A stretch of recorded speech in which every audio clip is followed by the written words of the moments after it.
battle! Jigglypuff. Link. Young Link. Link.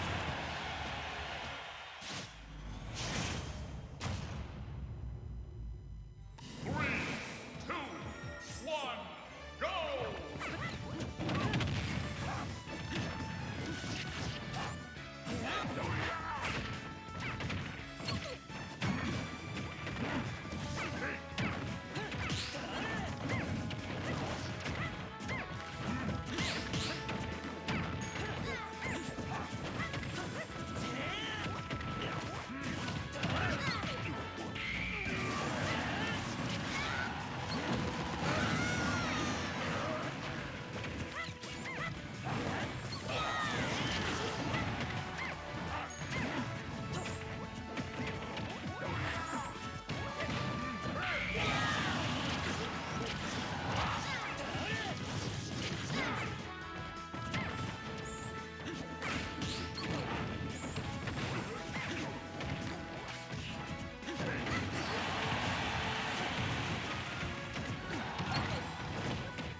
Battle! Zero Suit Samus, Link Ganondorf. Young Link.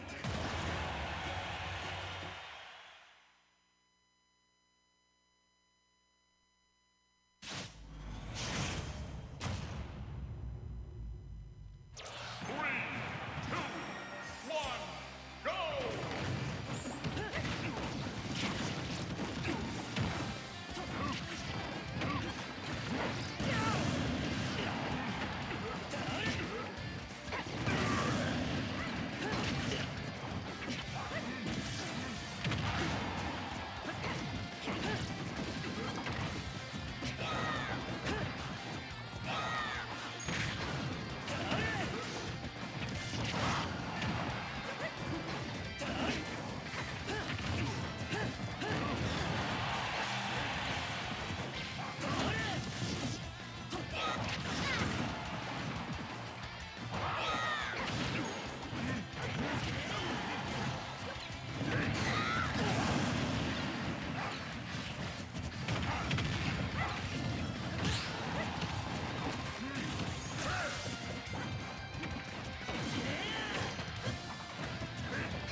battle.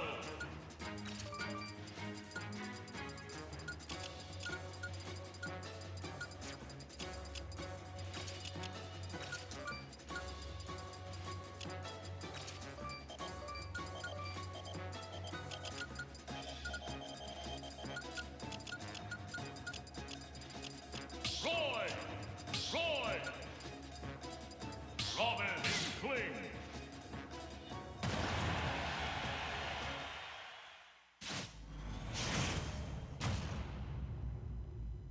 Three, two, one, go!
Battle!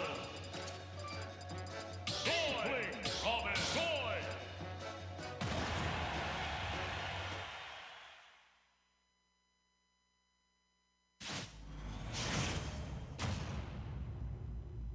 Three, two, one, go!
battle.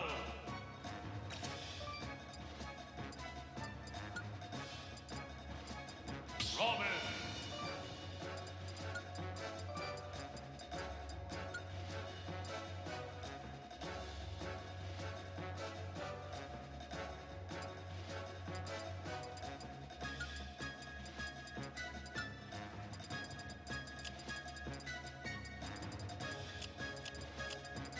Young Link.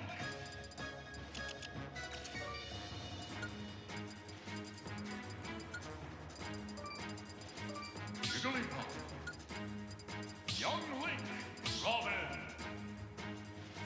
Inkling.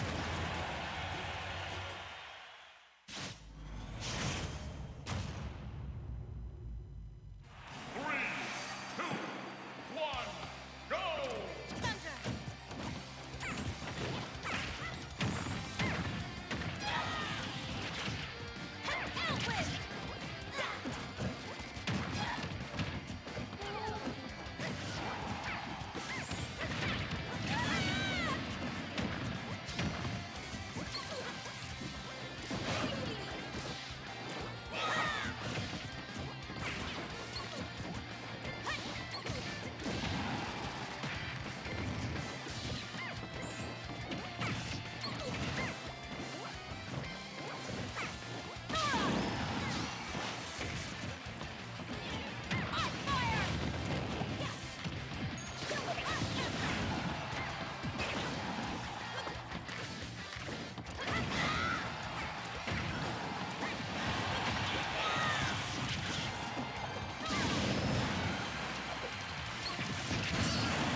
battle. Inkling, Young Link, Robin.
battle.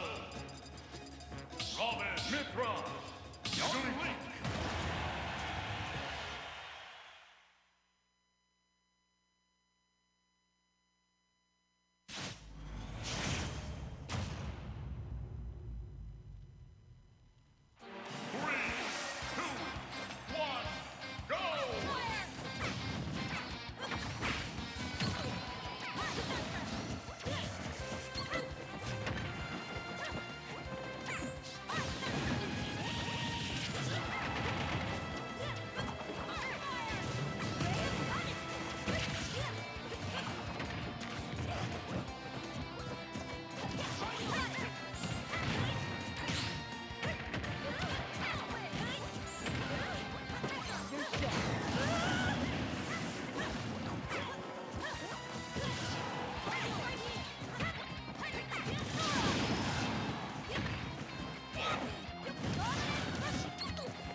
Battle.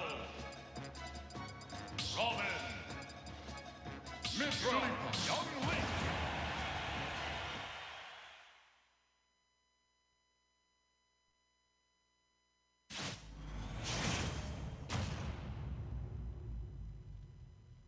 Three, two, one.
battle.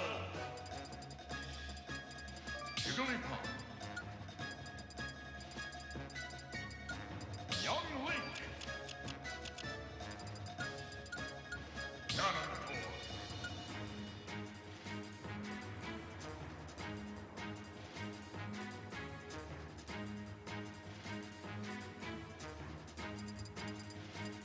Link.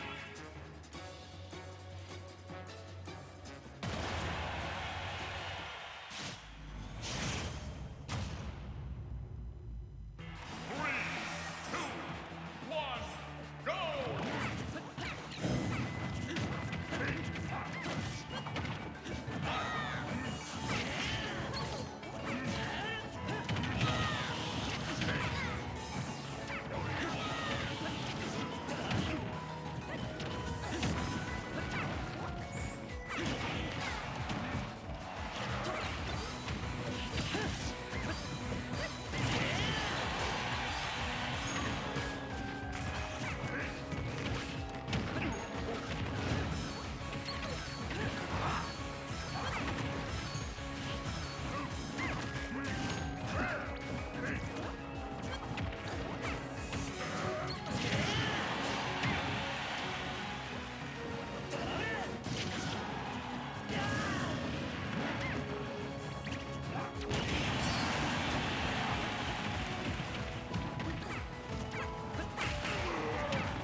Battle. Ganondorf. Diddy Kong. Young Link.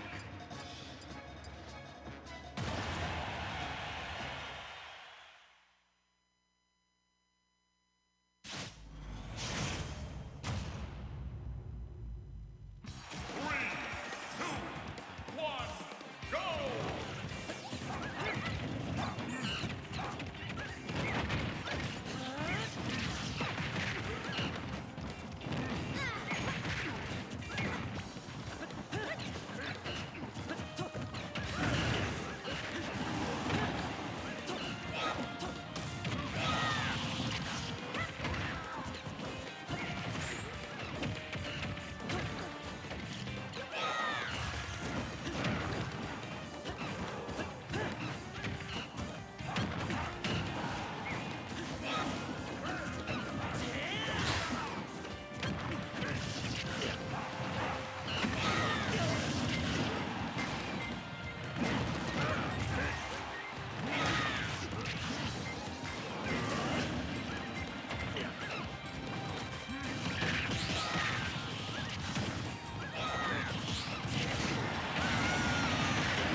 battle. Diddy Kong, Young Link, Link Ganondorf.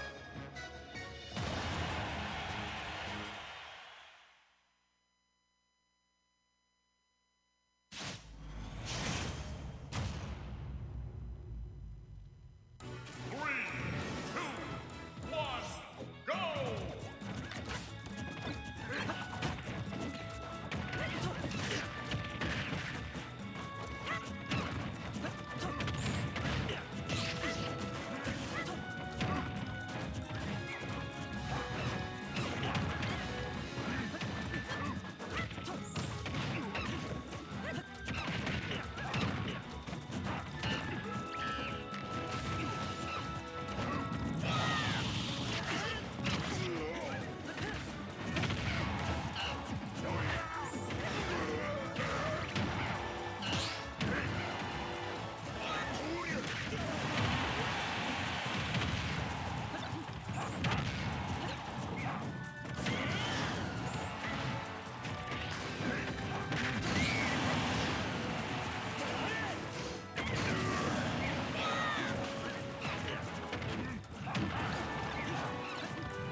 can hear myself very quite well. Dope, dope, dope.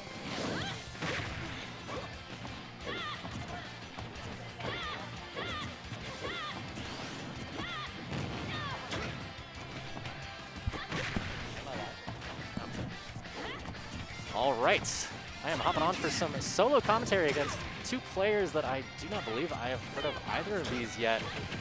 Coming for a winner's round one. Ginger Snapper versus Ishmael. Seems to be in the middle of game one with Ishmael about to lose the second stock. Ginger can just close it out, but that high recovery is going to bring them back to center stage for a little bit more extra credit. This is a good showcase so far. Awkward little shield grab from both of them in opposite directions. That is a situation where I imagine Falcon would want to use his up B command grab out of shield. This should be closing it out, but still able to recover high. Ginger not adapting quite yet to those high Falcon recoveries. Just the threat can't allow him to pull that trigger early. Speaking of pulling a trigger though, Ginger finally taking that stock with an arrow across the stage. And Ishmael out for blood, committing to an F smash from center stage, just barely misspaced. And now Ginger, significant offstage circumstance, great aggressive potential to get off of this ledge, force Falcon into the corner. But I mean, that's the third or fourth time in a row that these high recoveries for Ishmael have gone unpunished. And he down beats directly into Violet's side B. That move will kill you if you have bad DI on it. Very mindful coming up. And Ginger has done a great job of just holding their own and getting back to a nice, even percentages. They just got to get off of this ledge. Great use of the burst Nair to force Ishmael into the corner, but they are not finding any raw killing options. Great reversal by Ishmael from deep into the bottom blast zone, using the first low recovery we've seen in a while to actually just end things right then and there. Taking game one, Byleth will now have the opportunity to counterpick.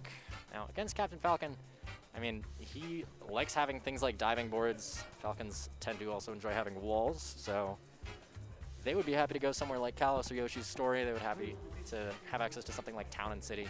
I would not be surprised if a Byleth player took you to either Smashville or Town. That said, I do not recognize either of these players, so comfort pick like running it back to PS2. Hey, speak of the devil. We are just gonna ease our way back into this for a game two. Same characters, second verse, same as the first.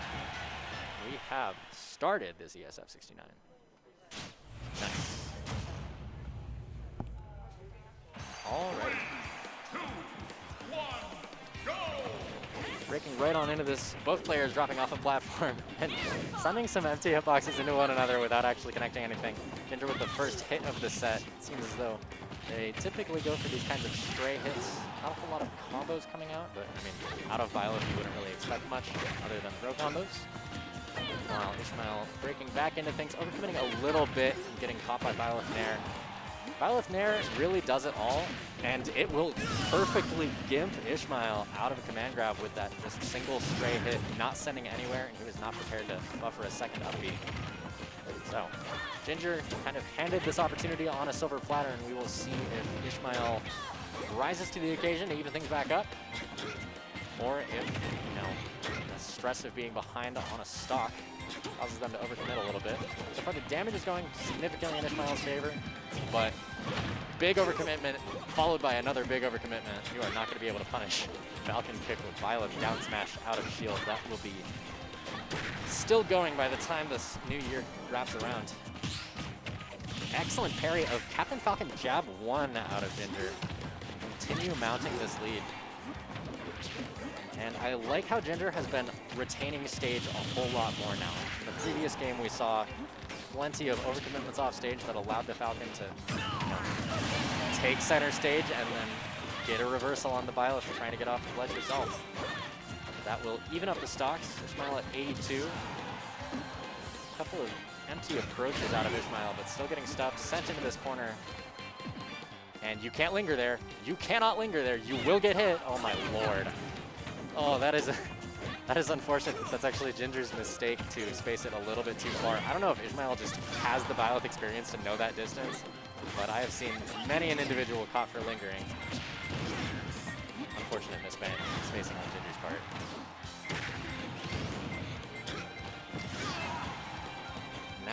reaching the point where Byleth could sneeze and Captain Falcon will reach a blast zone. And that's a lot more than a sneeze. A raw F smash covering neutral get up. And some cheeky movement out of Ginger to sort of bait Ishmael right on in here. Jumping ledge with up B. Brings it back to the Pokeball, really just maintaining a lot of good space, forcing these approaches out of Ishmael. And Captain Falcon approach options are really not that varied amongst themselves. Typically they're going to lose to the same expected options, so you really have to fluctuate between your command grab or your standing grab versus pressuring a shield versus just moving emptily. A lot of these overcommitments out of Ishmael are just nickel and diming him up to significantly high percentages. And now a tech chase, actually opting for side B rather than any like jab blocker options that would severely end the stock. But the good news is that Byleth will not have a kill throw, so Ishmael does not have to worry too much about that particular option ending things. That said, a stray hit like a neutral B is just going to close this out and bring us to an even game. Now, potentially approaching our first counter pick of the set. You know, a Captain Falcon coming from behind would be happy to have, you know, close side blast zones, Town and City, diving boards like on Town and City or on Kalos Pokemon League. Yoshi's Story is great for a character like Falcon who wants those walls. He'll be able to mix up his recovery that much more if he has access to walls. Town and City is the choice. So, close side blast zones. A little bit of a higher ceiling. Swordies are happy to go here. Byleth is, you know, not regularly going to ban this. I would not be surprised if Kalos and Yoshi's Story were the bans. So, easing right on into this game 3, a close set between these two in the winners round 1. One of them hoping for a little bit of a breakout showing, probably with a significantly difficult, possibly ranked opponent coming up for their winners round 2, given they're playing in winners round 1 without a bye. Now, neither player really getting too much headway. I love the weight out of Ishmael there, out of a dash attack, and he goes for the down air, but Ginger manages to get just a little bit more into the stage to not get spiked into a blast zone. Now, Byleth up B does love to rob that character of their stocks. Gotta be mindful coming up. These aerial approaches from Ishmael are really regularly meeting a shield, but Ginger's follow-ups out of it have not been going in their favor. And a big commitment to a neutral B out of Byleth is going to lead to finally a reversal. But that is the double-edged sword when you're playing against Falcon. The natural impulse is going to be to shield very regularly, but he has access to that very quick, cheeky, high movement, and surprisingly low commitment empty out of shield to close things out. Now Ginger trying to hold stage with neutral B, but it seems like Ishmael just has a good understanding of when and how he's able to break into Ginger's space regardless of where his advantage is coming from. Nice roll away to not get caught by Ginger. Trying to punish your wake-up options with a very hard commit. Finally, Ginger's approaching that point where dash attack, F-tilt, various tilts should be killing off to the side. But every single time Ginger has committed to a neutral B, it has not gone in their favor. Ishmael seeing those opportunities for dash attacks. Finally, an unsafe landing getting stuffed out. Byleth bringing things to even stocks. I'm liking this new patience, but once again, commit to a neutral B, ultimately getting dash attack for it. That move is not particularly good. That move is not the kind of thing that you should be really sending out in neutral unless you're trying to really pressure somebody's shield or force them to approach aerially. Once again, Ishmael navigating around the arrow correctly. If one of those does land, it's going to be because Ishmael put down his controller and went to grab a soda. Now, Ishmael having the correct read on the roll get up from Byleth, but incorrect execution allows her back on stage. She forces him into this corner, and the up smash is not going to be covering the neutral get up. Ishmael once again taking advantage for himself, and you can now see that he's opting a little bit to really seek out that up B as his go-to kill off. Finally, I love using that short hop back air to bait out defensive options and navigate through aggressive options, taking the stock. Excellent parry, but an incorrect follow-up gives Ishmael every opportunity to go for pretty much any stylish combo or offstage push of advantage that he would like. His jump has been stuffed, but that's a regrab by Ginger. A fatal flaw in your attempt to edge guard Falcon will get you down here. Very well caught out by Ishmael. He will be moving on to winners round 2. At this point, I should probably be opening up both Twitch and the bracket. I'm gonna grab my laptop real quick. I will be back in 20 or so seconds.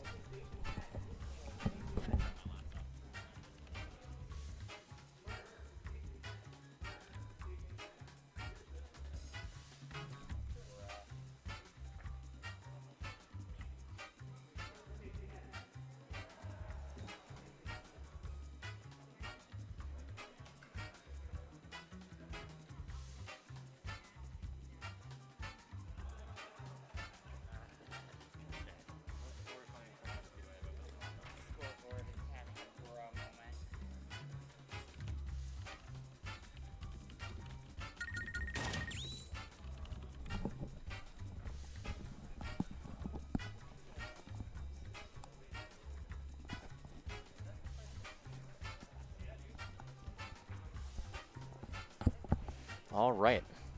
SJW hopping back on. We are seeing Kaladin versus Geneticus. Now, I warmed up with Kaladin. He is a Ness that had some Wi-Fi related comments. So you can anticipate pretty much every Wi-Fi Ness kind of playstyle you would expect from this. Now, Nair's at a disadvantage, a lot of magnet usage, a lot of up B in advantage state, yo-yos when you are ledge.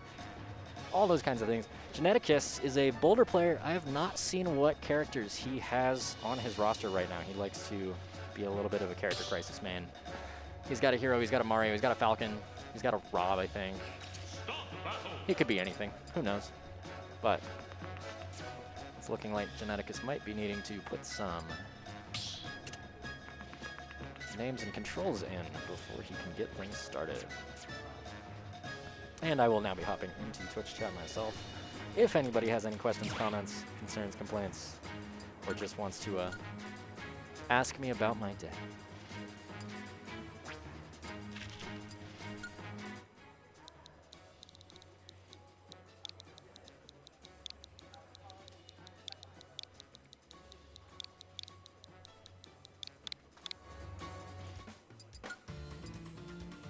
Ah yes, Gelato Rome.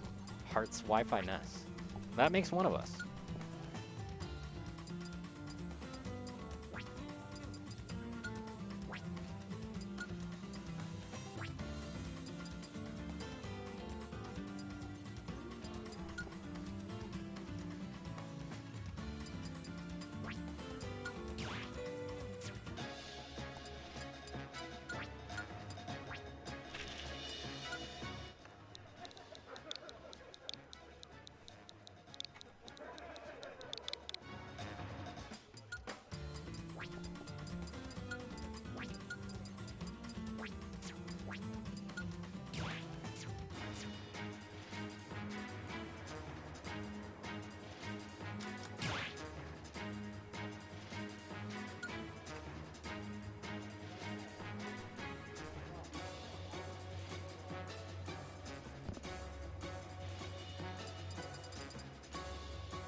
All right, I am just opening up the bracket for myself, and I can tell you right now, you've got an interesting lineup coming up. Both this set and the following sets are going to be, I believe the white people term is a real slobber knocker, something like that. But following this set, we have quite a few names that we have not seen a significant showing of recently. I think you're all in for a treat. Now, Geneticus playing Captain Falcon. I knew this was in his roster. I did not know this was his go-to ESF kind of tournament main, but I mean, 2 consecutive Falcon sets in a row. And Kaladin starting things off exactly as you would expect with Ness. Those aerials are going to keep on coming out. Now, Geneticus has no lack of experience against Ness. He's played against plenty himself in our Boulder bracket, so I anticipate, as the percentages are showing so far, he's comfortable in what he's doing here. He's going to be catching Ness's landings, baiting Ness's aggression. And very good use of the tilt. He does not capitalize on Kaladin actually expending his jump for that aggressive option. He only had the opportunity to uppy there. Geneticus would have had the time to down smash or down air on Ness's PK Thunder recovery. But nonetheless, Geneticus has done a great job of holding center stage here, and I love using that up smash as an anti-air. You know, Kaladin seems to be jumping whenever possible. He likes using Ness's aerials rather than Ness's grounded options. It is refreshing to see a Ness not opting so much for PK Fire, but I mean, he typically does do it as soon as things slow down from what we're seeing so far. And Geneticus baiting the down air out of Kaladin, but does not actually get the landing of the uppy that he would like. Very well chased into the corner, and I don't actually know if Kaladin has a jump. Air dodges to ledge, and that is the Ness habit. If you are playing against a Ness that is relatively new to the character or to tournaments, jump into aggressive option from ledge is Ness's kind of resting pulse. And Geneticus, aware of that now, has gotten great punishes on it twice, and we'll see if Kaladin is able to kick the habit, or if that's just sort of where his modus operandi lies. Now, Geneticus, just very scary movement with Kaladin rolling from ledge there, and a great coverage using Falcon Uppy to punish Ness's very slow to start recovery. Geneticus really just making a field day of this, and dropping shield too early against Ness's multi-hit dash attack. Good parry on the first hit, but you need to just kind of wait patiently and take the opportunity for a grab or for a smash attack. So Kaladin with his first stock, and potentially his last if this keeps going in Geneticus' favor. 66% already racked up. Kaladin with his first big opportunity for damage. I love using the PK Fire to cover a landing when somebody is anticipating you just throwing a quick aerial out of Ness's throws. But it seems as though Geneticus is starting to pivot into the kill you portion of the game rather than the rack up damage portion. Falcon having every opportunity to do that. And trying to get a landing Nair 1 does not connect it, but you can tell that Geneticus has something very nefarious up his sleeve, and he's going to once again commit to this up B. Exactly how the second stock left. If you're a Ness, you have to be incredibly aware of that. A significant habit among a lot of Ness mains is to spend their resources very quickly. Nesses like to use double jump and magnet for movement, but that does spend the resource of double jump and leave you kind of a sitting duck for somebody who's right in your face and is prepared for how long your recovery will take. So, Geneticus having the opportunity to ban. Ness, I mean, every Ness seems to have a different favorite stages. You know, they can favor the close side blast zones for back throw if they're on something like Town and City or Smashville. Nesses who know how to bounce off walls like to go to Yoshi's or Kalos. Small battlefield is the pick. I cannot particularly establish what would be the reason to go to small battlefield compared to Pokemon Stadium. Sometimes Nesses underneath Stadium can struggle if they know how to bounce, and I do believe Kaladin does, because I played like one friendly against him. But, I mean, bursting off of platforms into one another, nobody taking damage. And Geneticus with the first big opening. This is massive damage. And he catches Ness landing on the platform with that air dodge, already up to 76. And we see Geneticus is no stranger to seeking out Ness off stage. Now, Ness's recovery, PK Thunder 2, that will murder you at very, very early percents if you are not worried about it. You have to be early to punishing Ness for that. But Geneticus demonstrating, you know, thusly that he has every understanding of how you want to dismantle this character. That's very unfortunate. He actually gets his jump eaten by the Ness's yo-yo at ledge. So Kaladin with the first lead of the set for him. And opts to roll from ledge. This might be not long for this world. Very good coverage by Geneticus. Quickly, you know, bouncing back from that unfortunate situation, having his jump taken and his option buffered out of an S-yo-yo earlier. Now Kaladin, I don't know if he's feeling flustered, but there's a lot more PK Fires going on than before, and a lot more running away. It's certainly a good adaptation, but I mean, at some point, he has spent his jump, he has to air dodge, and Geneticus getting him before he lands, but not actually true comboing into the Knee of Justice, named after me, obviously. Actually high profiling PK Fire using an up smash, that's adorable. And, I mean, Kaladin is doing a good job of trying to track down Geneticus on his path back into center stage. But, I mean, damage-wise, Geneticus is just running away with this game. And Kaladin with the aggression in the corner twice now. This is, oh, okay. I was going to say that's a regrab, but, I mean, you've got to grab the ledge if you want it to be a regrab in the first place. Now, Geneticus, notice the pace has dropped massively. A lot more empty jumping, a lot more trying to bait Kaladin into punishable options. And, I mean, this bait and punish playstyle is working fantastically for him. Kaladin committing very hard to a PK Thunder over the platform. And every ghost in existence has just died to all of these aerials. I hope you don't like ghost Pokemon. They're all gone. Gengar is dead. Hisuian's Zoroark is dead. Good landing with the back air out of Kaladin to at least survive another moment, stuffing out Geneticus' up smash. And Geneticus is actually hesitating on his recovery to wait for the active hitbox of Yo-Yo to dissipate. That was just a great showing out of Geneticus to clean things up for 2 consecutive games. Kaladin mentioning, you know, it's one of his first times actually showing up to one of these tournaments. So, welcome to Colorado Smash. That is what tends to happen. Oofy, ouchie, rewatch your sets. And Geneticus will be going to report his results, and we get to advance into some more, what I believe will be winners round 2 action now, with our round 1s out of the way. Now, I do not know which of these sets is going to be first, but I see 2 sets marked for stream. And I would absolutely love to see my good friend Endure showing up. It's looking like he's approaching the stage. So we're going to have Endure and Ike versus Clarity. I do not know what she is playing recently. I know she has a Chrom, I know she has a Joker, I know she has a Link. I think that her Link would beat me if we ever played in bracket. But we will see what she brings to the table. Now, Endure, if you are not recognizing that name, it is because they recently changed their tag. This is the Ike main from Boulder, formerly known as, I don't know if I want to dead tag them on stream, but I like to call them Aggressive 4.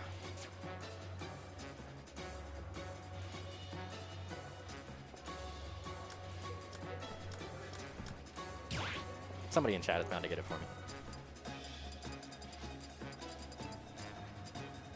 You gotta charge your controller? Yeah. Imagine coming to a tournament with an uncharged controller. Unprepared. Churlish. What's for Brooklyn? That felt like a surgical removal of a name. Who knows? But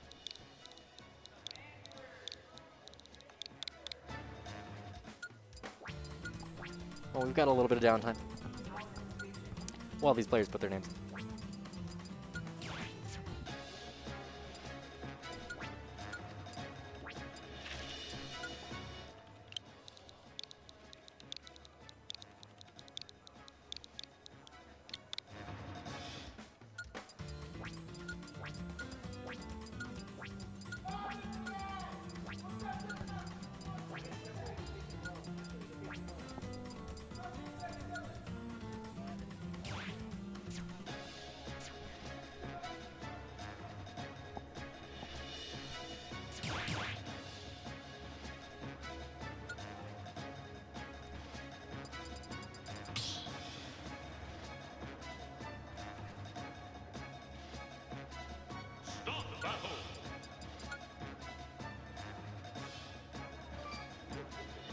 Alrighty, and from the looks of things, we are easing our way into this winner's round 2 set. I do not believe anybody's hovering 0-6 channels. We're actually seeing the Chrom out of Clarity, whom I may accidentally call Addy at some point, but that's just what happens. Chrom versus Ike. Somebody make the joke about these two almost not quite being Echo Fighters, but not really. Now, Endure has experience, absolutely, in the Chrom matchup from, you know, pre-COVID days. I do not know just how rusty he would be on this, but, I mean, he's breaking right on into this with massive damage and a great chase in advantage. Not even overcommitting. Clarity struggling to punish out of disadvantage there. Now, I mean, with a burst back of her own, this is going to be a fast-paced set from the looks of things, using the platform to extend those combos. Both players at big percent here, and Endure looking for kill options, not quite finding them. I love that jump out just to try to force an option out of Addie. I'm also just going to call her Daria at some point, just based on this in-game tag. Now, Ike is going to be looking for these nairs, and if you are Endure, you understand that a lot of your actual direct confirm kills are no longer true, based on some updates that they did to Ike about halfway through this game's life. So instead, Endure's entire strategy here is going to be based off of forcing you to pull a defensive trigger in a circumstance where he's ready for it and you cannot land without that option. So, with this stock lead of his own and bursting right into Daria's face, Endure getting back on the stage. Now, this is the opportunity if you're Chrom to force Ike away from a landing, but Endure calling out a defensive scare dodge on the landing. He's just making a showcase out of this. Endure chasing Clarity. Finally finding himself in disadvantage.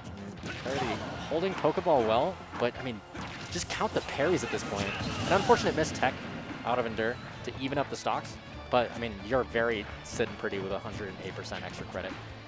And now you can tell both these players respecting a lot out of the other. Endure just waiting for an actual commitment by Clarity, and Clarity having to spend a lot of empty movement just masking what her true approach is. And that is, I mean, I can't really call it a habit, but it's a preference by Endure to air dodge into the ground and then tech in an opposite direction. If you can find Endure in tumble at any point, that is something that you could be on the lookout for a hard punish to end things. Now, Clarity going for a jab F smash, a Jeff smash if you will.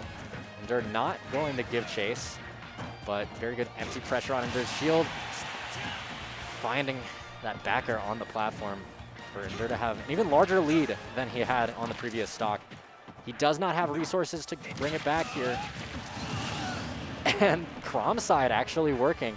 If you're Endure right now, you are just like mauling to yourself, I was gonna do that. Because these are both, you know, cheese lords of players who have access to the suicidal option to close out a quick stock. Now, I mean, Clarity using that cheeky opportunity to bring things back to perfectly even. This is anybody's game at this point. And we're seeing a lot less parrying out of Endure, a little bit of fear, a little bit of respect out of both players. And that nair was actually not fast fallen. And Endure finding himself in this corner, running out of resources, has to retreat to platform, still chased into a juggle.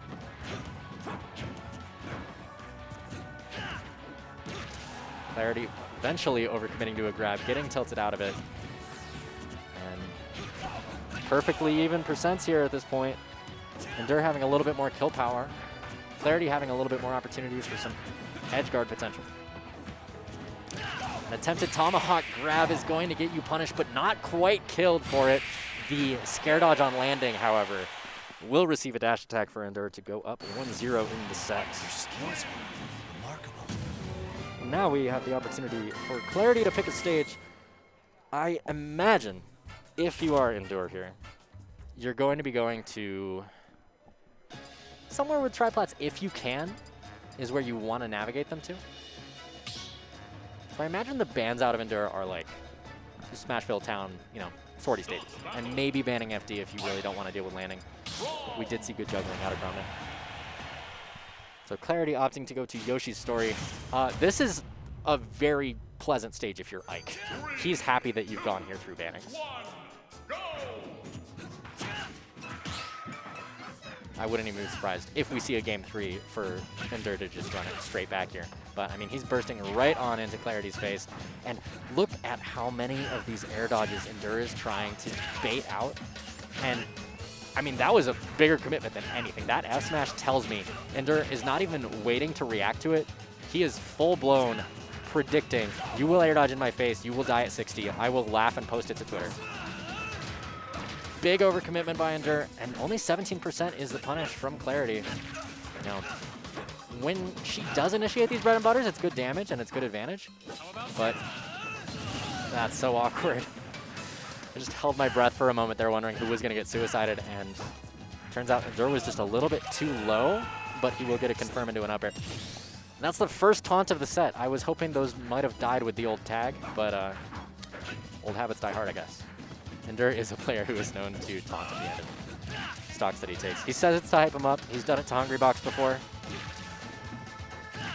More power to him. If he's going to cleanly run these sets like this, then more power to him. Absolutely. And they're doing a great job of holding center stage here. And Clarity really just playing sort of the Chrom playbook of a lot of seemingly safe aggression with aerials, but at some point it becomes predictable, and at some point Endur starts waiting for you to reach the end of your rope and get a good punish out of it.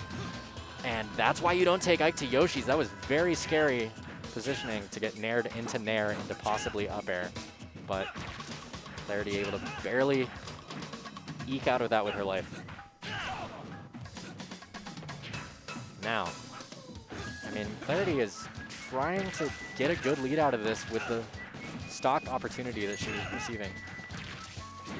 But these Jeff smashes are not going to be working. Actually, strangely enough, Endur did give the air dodge in there, but Clarity pulled the trigger too early on the out smash.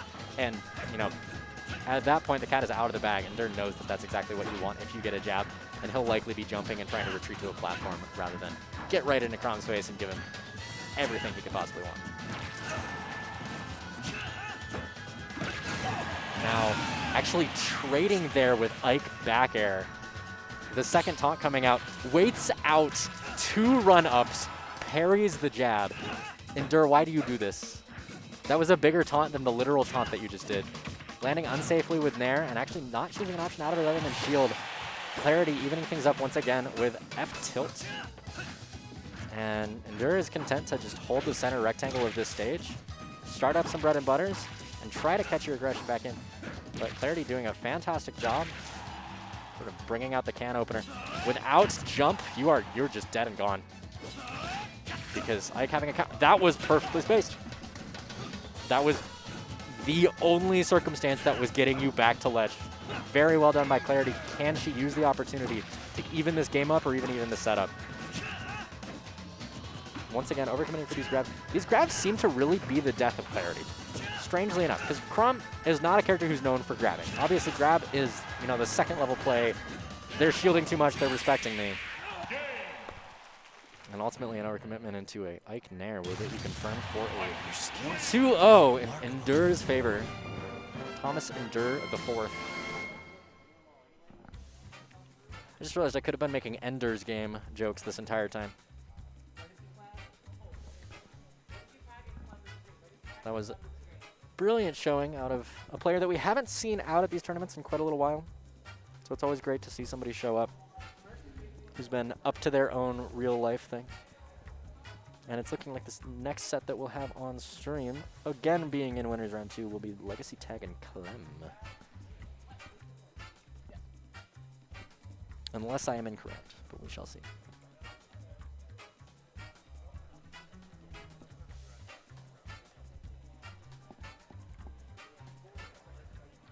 I do see Clem on the stage, so it will be Legacy Tag's Robin versus Clem. I assume they are still playing Inkling.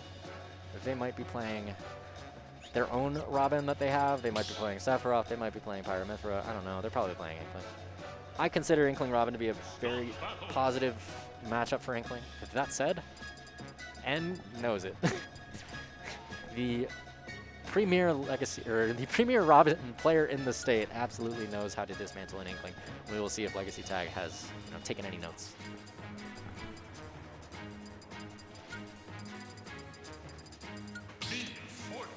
Ew. Boy.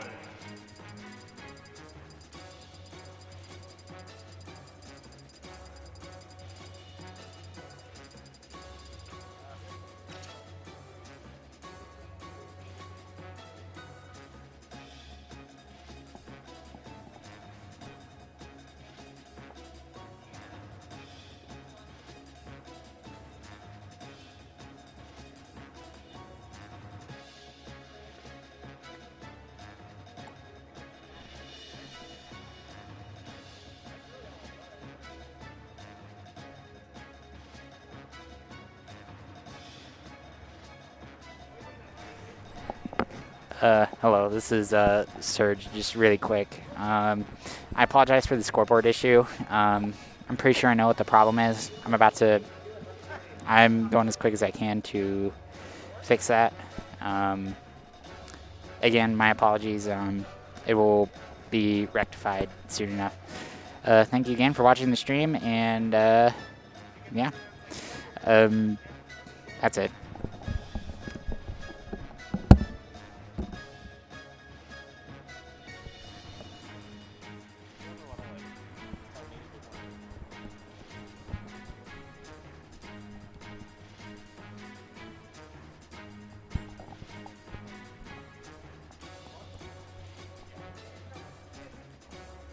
All right, from the looks of it, Legacy Tag is approaching the stands.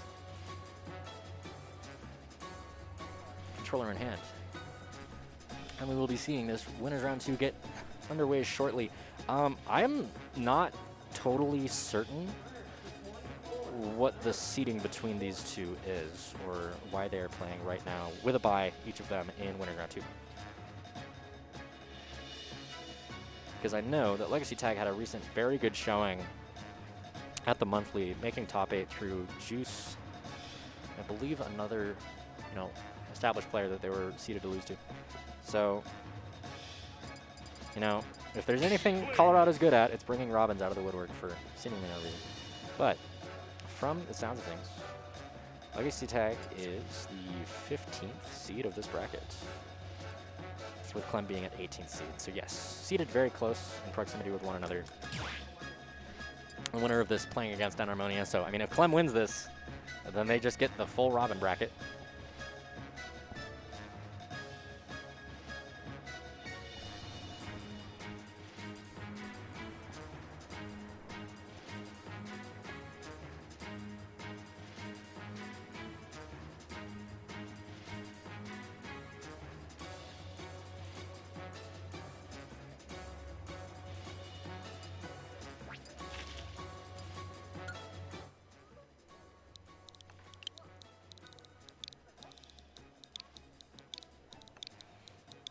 You ever just get a message from Sleepy Curb on Discord that asks if you'd like to play Valorant? And you ask, do they realize that I am currently commentating ESL?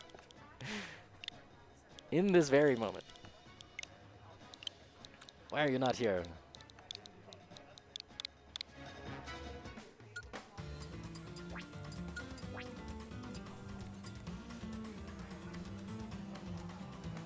I'm actually very curious. I'm going to look back on Legacy Tag's run at the most recent monthly, because it's not often that we see them show up to anything in the first place, but when they do, they have some pretty significant showings, some pretty good wins under their belt.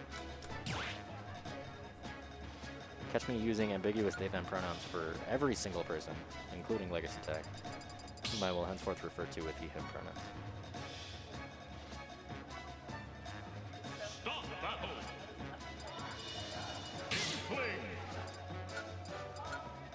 All right.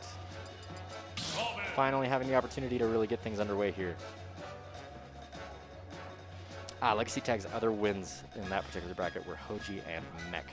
So, a player who certainly has the capacity to win this. I know my experience against Legacy Tag with Inkling has been very positive in Inkling's favor. I could not tell you, from memory, just how much experience they would otherwise have in this matchup. But I'm unsure who's waiting on what.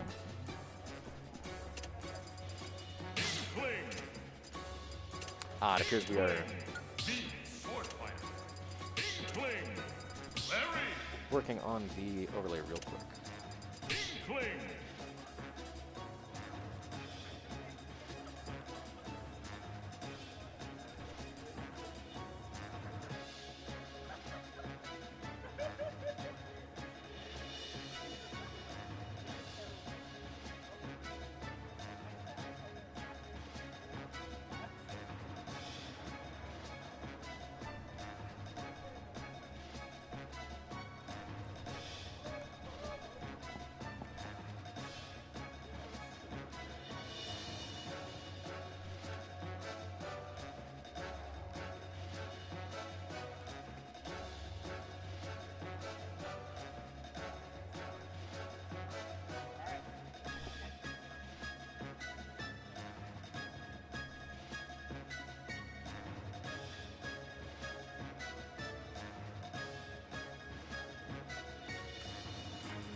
Okay, technical difficulties behind us.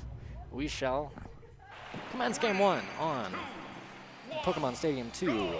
Inkling versus Robin. Now, Clem with swift aggression breaking right on in.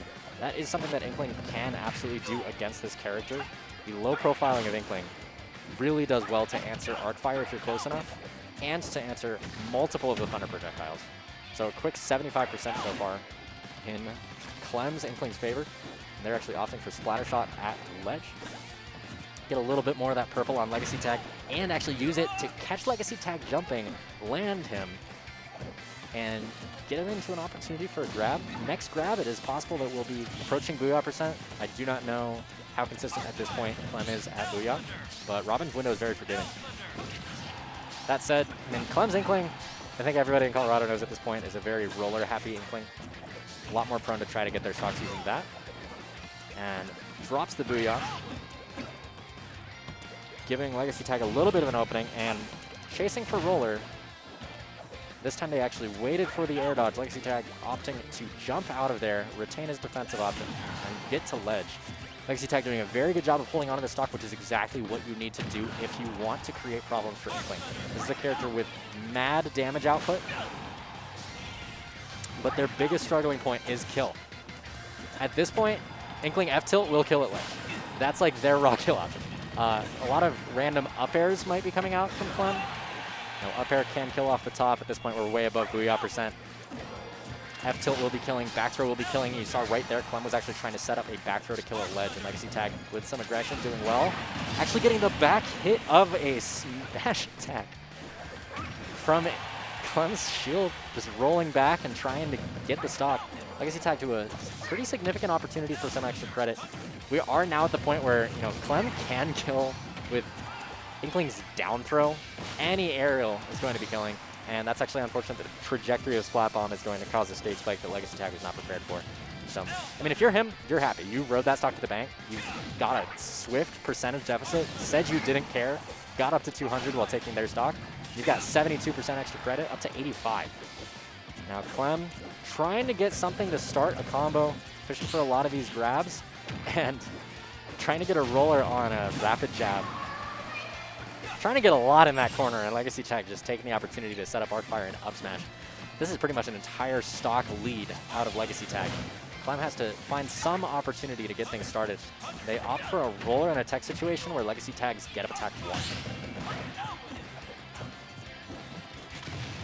Now, Gentleman Jab in the corner. I don't know if that's quite the option I would have gone for. I don't know if you had access to Levin's Sword for just a smash attack, but I mean, if it works, it works. That said, Robin's Jab 1 and 2 are not the wave. Clem attempting to initiate a tech chase with actually an untrue, tech initiating aerial. Legacy Tag opting to just jump out of there.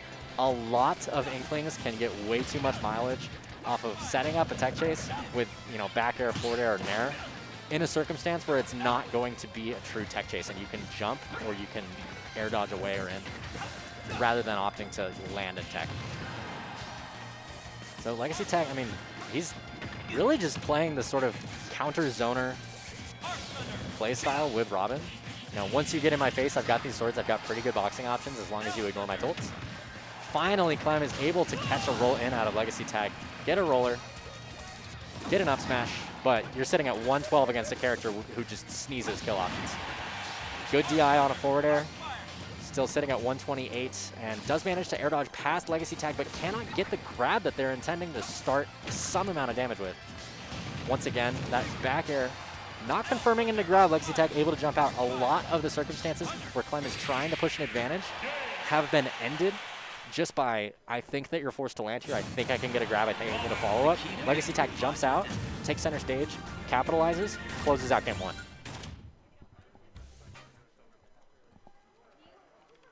Now, I could see Clem just running it back. I do not know just how much Clem cares about Blast Zones. I, as an Inkling, especially against Robin, where I think a lot of the kills that you need to get are going to be from Booyah, I would love to take you to a nice low ceiling stage, something like Small Battlefield, something like Pokemon Stadium, FD, Lilat, things like that. I don't know if that's going to be Clem's kind of playstyle for this. Against a Robin, specifically, I don't like giving them access to triplats. Legacy Tag appeared to be going for a little bit of those ladders that you can initiate with Arc Fire. So we'll actually see. If I had to just hazard a guess at Legacy Tag's bans, I wouldn't be surprised if he banned Lylat. I wouldn't be surprised if he banned FD. He's currently not on the stage. I don't know. Yeah, okay. Have fun. I'm returning. Going to music select. That's how you know. Give me some Cloud Top. Oh my god. They're only doing this because I'm commentating. Stop battle.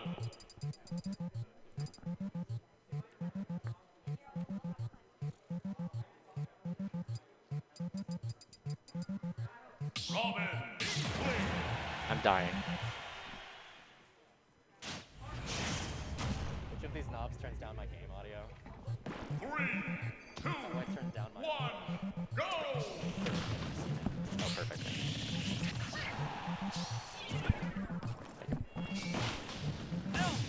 All right. Correcting my audio a little bit because I do not want to listen to 75 meters. And, I mean, Clem getting some good bread and butters to get things started, and now a Robin without resources has to recover high and panics on landing with a roll away. Clem catching that with Roller, getting their first lead of the set. Now, we have to ask, does Legacy Tag retain composure? Because so far it's looking like, you know, Clem may have found the exact opportunity to shake their opponent and force somebody to get a little bit anxious to take these stocks, a little bit anxious to rack up some damage, and that's exactly what Inkling wants you to be doing, to give you those grounded opportunities for rollers and for grabs. Now, I mean, caught by the very stereotypical Robin ledge options, but Arcfire not actually giving Legacy Tag the opportunity for a forwarder. One could argue the Inkling is expected to be not long for this world. Clem is just kind of flexing at this point. Okay. Yeah, congrats. Yeah. And going for a splat roller in a circumstance where it was not a true tech chase once again. Finally catching the opportunity with Legacy Tag in the corner here to confirm some aerials, and that is the second roll away out of Legacy Tag that has been swiftly punished by Splat Roller for the stock to just end. And if you're Legacy Tag, you cannot be giving those opportunities. Here's the secret. Inkling wants you to be grounded. Inkling wants you to be hittable by these grabs, by these Splat Rollers, and by rapid jab.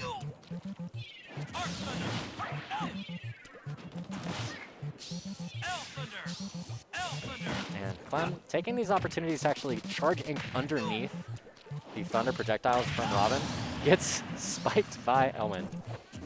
That is something that will absolutely happen. And trying to catch Legacy Tag jumping at a disadvantage there. Legacy Tag not biting. But at this point, if you're Clem, you are content to just rack up as much damage as you can. Reach a point where a throw is going to be killing.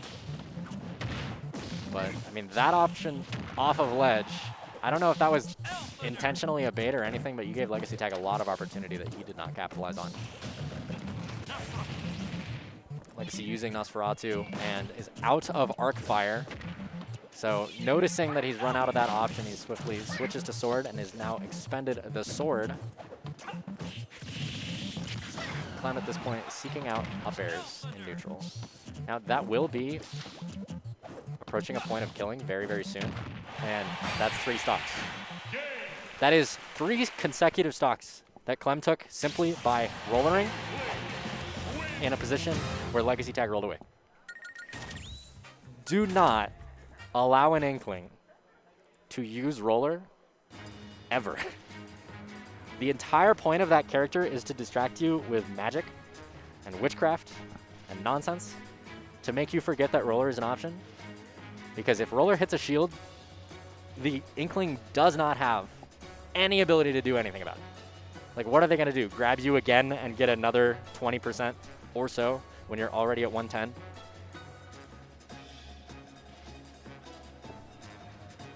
So that was a game just how Clem would have drawn it up. Legacy Tag pretty much gave every opportunity for them to kill.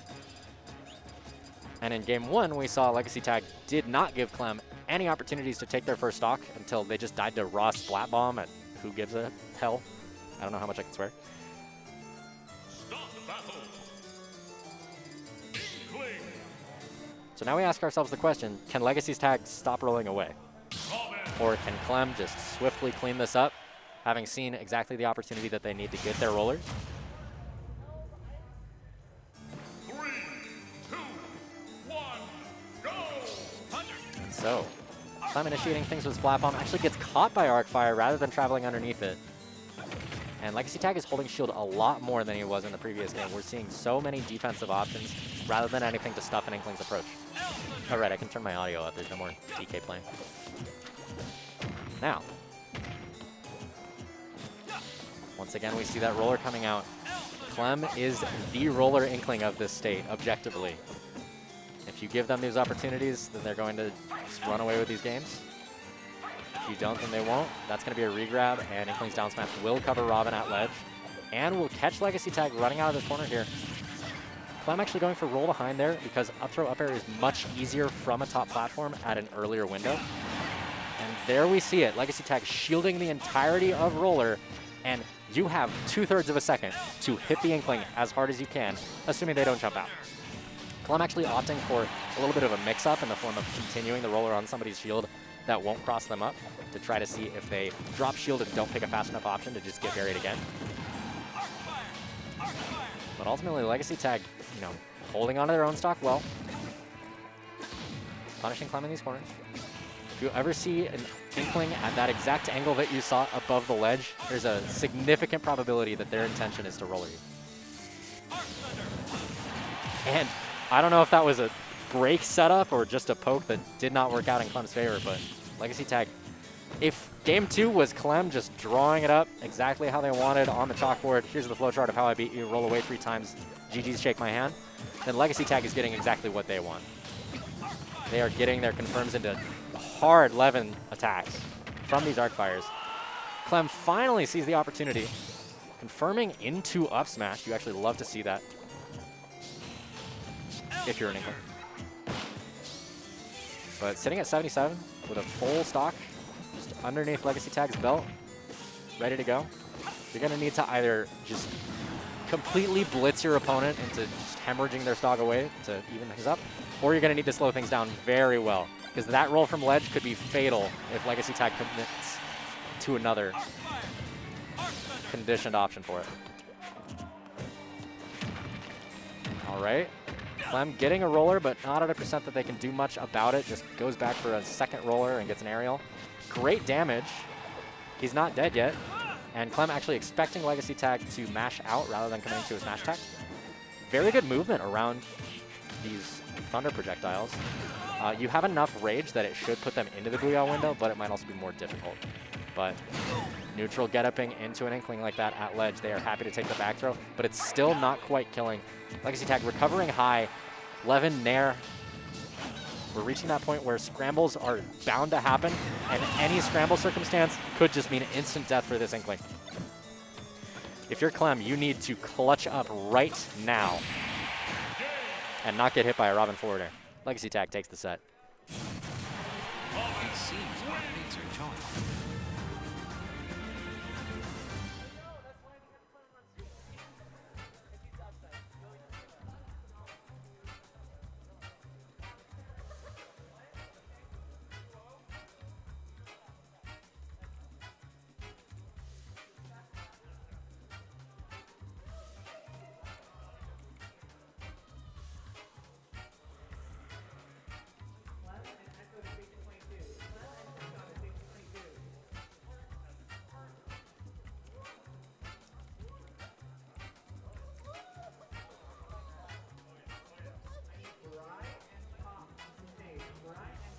All right, looking at the remainder of this bracket, we're going to see 2 rounds of winners round 3. The first one being Brian Shop. Second one being Eeks and Moose, sorry.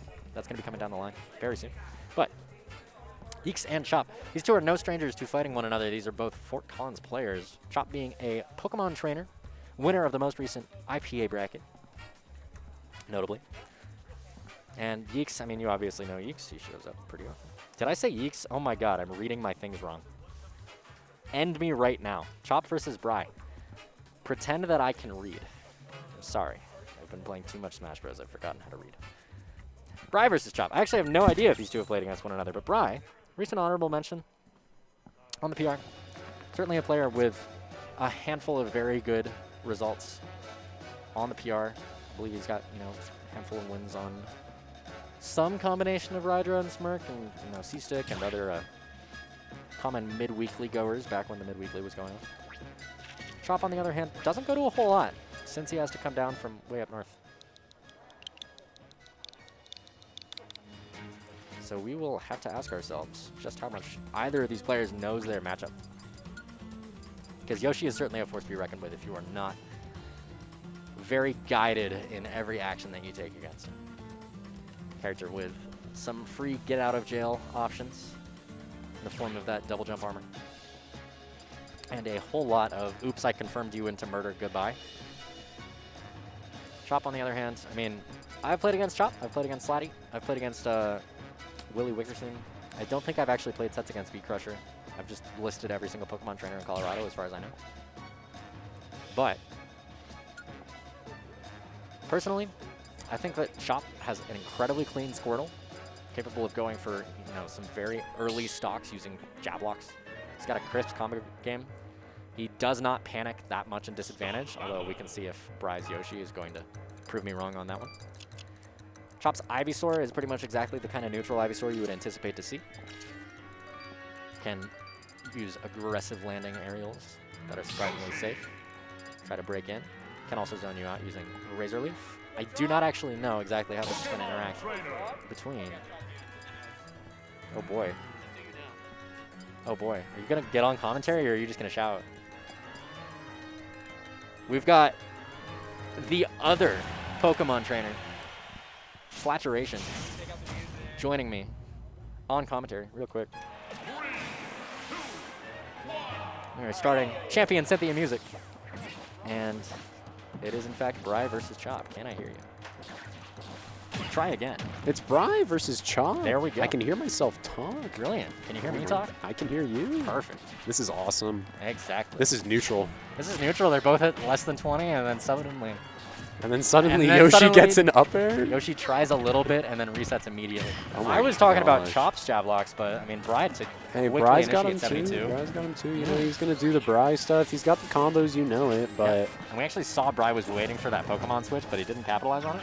yeah, you can kind of catch Bry with the Pokemon switches. He'll definitely try to catch your landing options, but what PT has is an extra option when it comes to landing, and that is Pokemon Switch. Exactly. It's frame one, baby.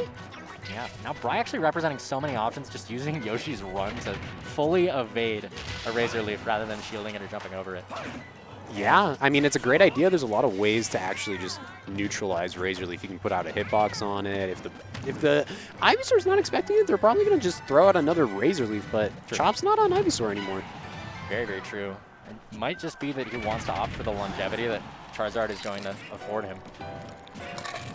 Definitely longevity. Charizard lives. Oh my god, I could just end the sentence right there. Charizard does live. Charizard lives. That just sounds like a Bible quote. Like it's a single. I'm not Just making chapter. biblical references. Charizard's Justice. definitely in the Bible. I'm telling you right now. Charizard is the second coming of And there we see the supposedly armor. Chop's Yeah. Chop's winner's run. Yep. Oh my We're gosh. Maxing and relaxing. Relaxing all cool and all shooting some B-ball outside the school. Won a couple of guys. Flare blitzed in. Bry's back air. Yep. Started making trouble in Chop's neighborhood. Gotten one little fight and we're back to Oh, you are zero. still going on this bit. All right, two reptiles on the screen. Oh my gosh, there's Oh, a little there's bit an more argument on that one of them's commentary. amphibian. Uh-oh. Here we go. Rolling in on the tech, but Bry's trying to catch that all with an F smash. He's got nothing to lose. He's at 25. Yeah, but both of these players with significant boxing options, as soon as they find themselves so close to one another, it's just going to be damage after damage back and forth. What Chomp's going to really have to realize here is that when Yoshi is out of a double jump and they are like right above ledge like that, chances are they're going to be doing that down B. But Exactly. look at Chop.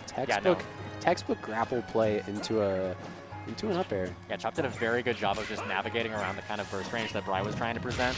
Just, you know, eking him back into that Pokeball, back and forth, ultimately closing out the stop. Very smart idea. Yep, very easy. Looking for grabs, looking for a grab Messes back up his, air, but yeah, attack canceling just a little bit. yeah, you can be That's what married happens. into a jab. That's a pretty safe option. True at certain percents. I'm not too sure about a 40, but looking for burst options, looking for burst options. Chop is back. If I'm Bri right now, I see that shield and I'm thinking about down B. Hey, look at Oh, down B. there it is. It's like you called it out. Incredible, but Chop only getting hit by it, not actually getting broken by it. Oh, that's This a Charizard that's a is still Nair very Flare Blitz. alive. That's a Nair Flare Blitz, Chop. You just have to be confident on where the tech option is. If they're teching in, maybe gonna be. Ooh, he's hearing me on the Flare Blitz. I mean, commentator's curse, but That'll happen. Yeah, Bri's still just hanging on by the skin of his teeth or whatever Yoshi has. probably looking for a desperate option. Chop also kind of desperate for this kill, so it seems. But 3 mean, he's minutes got a are stock to still work left with. on You know, the clock. While Charizard is out, might as well use it. And Bri actually dropping shield too early to go for a Nair on the first hit of Charizard up smash. So here's the thing. Very Charizard at late percents will either present Nair, out of shield option, shield, grab, Flare Blitz, or some couple burst option. Oh, Or F throw. F throw. That's one of them. Bye. Bye, Yoshi. Bye, Yoshi. You all did great, especially Charizard holding on to at least 150 each stock. So it Exactly. seems. So it seems. Yeah. I was actually surprised to not see many eggs out of Bri. Less eggs. Yeah. Might need to see it roll. I hope so. The only eggs that a Pokemon trainer wants to see are at the daycare center, though. So. That is true. That is true. Now we enter our counter-picking phase of the game. Strangely enough, We're going to town. I was about to say, That's strange. like, if you're Yoshi, you like Triplats, but I wouldn't want to take a trainer to Triplats. And then we go to town, and I don't think I want to take a trainer to This stage town has either. like 3 platforms at some point. Yeah, I know, right? You know? Huh, yeah. You ever been So you're to gonna be like? dying to Flare Blitz So that if you much go to the town, Mhm. there's 3 platforms. You go to the city, there's 2. You know? You're right. We're in this. We're in the town. There's Yeah, 3 we got platforms friends in right town. now. Yeah. Let's see what Brian wants to do with them. I mean, Chop specifically, I'm always surprised by the amount of platform play he has with his Squirtle. Because typically I imagine the Squirtle wants to get you to land right in front of him, give you access Correct. to tilts and access to jab blocks. Being on a platform is a very good place Hey, look to at jab be. block. Oh, there's at least one. I need 0 to to stop 65. talking about Squirtle's jab blocks because Bri just cheers me and goes, I can do that too. I can do that too. I'm Yoshi- a blue reptile. Where's my Yoshi- Pokedex entry? Oh, yeah, definitely. There might be a Yoshi Pokedex entry out there It's gotta on be the out there. on the internet Somebody's somewhere, made it. Somebody get right? on it. But that's just me. Yeah. Our first my egg gosh. roll, and There's I think one. Everybody Oh, says is that that a- egg roll is this that's a back terrible air. move. Yep, and then I would egg roll just definitely lets look you for do that. anything. Ooh, you got to be looking for that grab in those air dodge scenarios. Okay, yep. Just kind of keeping Bri at bay here.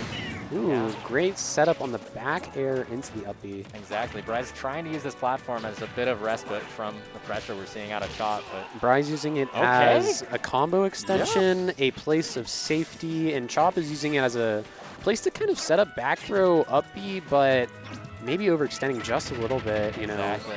Every Good first Yoshi's up gonna B hit on him Billy. with a 0 to 56. Okay, 58. Yep, up B at a There it is. disadvantage. Very smart. Stocks, you know, the stocks go up, the stocks go down. You don't really have to really pay too much attention to them. Because Bri will. I mean, Bri's not paying attention to that first stock, that's for damn sure. That stock is gone. Yeah. We have sold. We've sold. Yeah, gives Chop pretty much the perfect opportunity to eat things up. Yeah. But, I mean, Bri apparently has 5 minutes and 15 seconds to just do whatever he wants, and he's on vacation in town over here. Hey, yeah. If I was either of these players, I would just be like, yeah, 5 minutes. Oh God. I mean, if I was visiting an Animal Crossing village, I'd want to, see the sights before I get going. Oh, you want to see the town, huh? Yeah. Just wait until they get back to the city.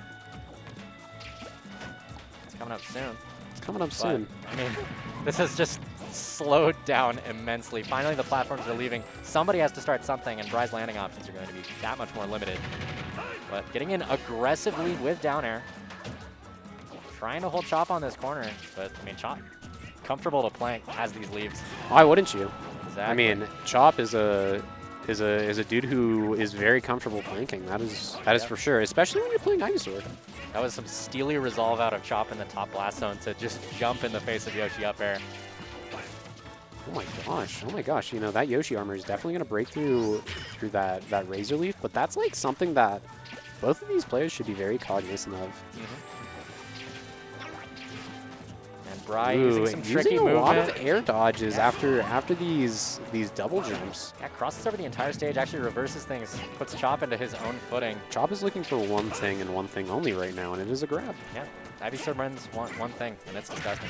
Oh, or does a forward air into perhaps another forward air. That is not a true combo, but it's a great setup. Perhaps if you have a keen awareness on Bry's double jump patterns. Yeah. Charizard with Rage right now. This is a terrifying position to find yourself in as Yoshi. He does use the egg to get himself to ledge, but has to give up space immediately. Tonguing out of there. He's tonguing out. Looking for a back air. Oh, that's a scary Actually, it pokes situation, rather than but breaking. it pokes instead of breaking. Chop, did he know? Ooh, very cognizant of what his shield is at, but that is an uppie out of perhaps disadvantage. Exactly, the very first scramble situation, and Chop just knowing that that uppie can In give the him scrambles, so Bry much. will up air at 0%. Yep. And then he will down air, and then he will up air. Almost every single stock to get you to at least 40, 56. Yeah. You'd Two? think that an egg-focused character would be more comfortable with the scramble.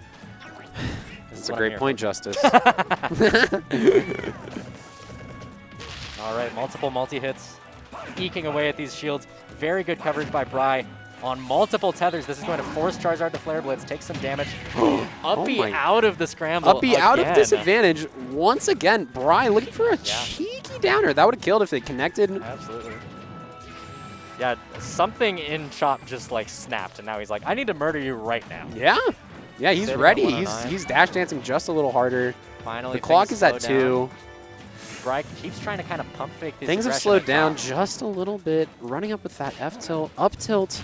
Ooh, missing a nair at a disadvantage. A lot of these empty hops out of Bry once he does get a Ooh, small that's a shift from back Chop. air out of shield, and that is going to kill the Charizard. Characters with back airs that kill off the top. That's a crime. That is a swear. crime. It just it feels so disingenuous. That You is a DI, you're like, crime. I got hit by back air to Oh. Pyramitra. Oh. I call it the Tiger Woods. I thought that was Cloud up smash. No, it's Pyramith or back air. Also? Oh yeah, I guess they both work. They're That's, both that's the golf Tiger Woods, right? All right, but All very right, well done by but Bry taking advantage of his counter pick. ooh, gourmet Chop, race. Chop has the taste in music. Gourmet I am- race melee I'm edition. content with this. If we can't have Fountain of Dreams, we can have the next best thing. Chop might be looking at a counter pick character for this. Do You know you, the- as a trainer, consider Yoshi to be a significant problem that would be worthy of ever switching out? No, not when you have Ivysaur up air, Charizard up B, Charizard up air, Yeah.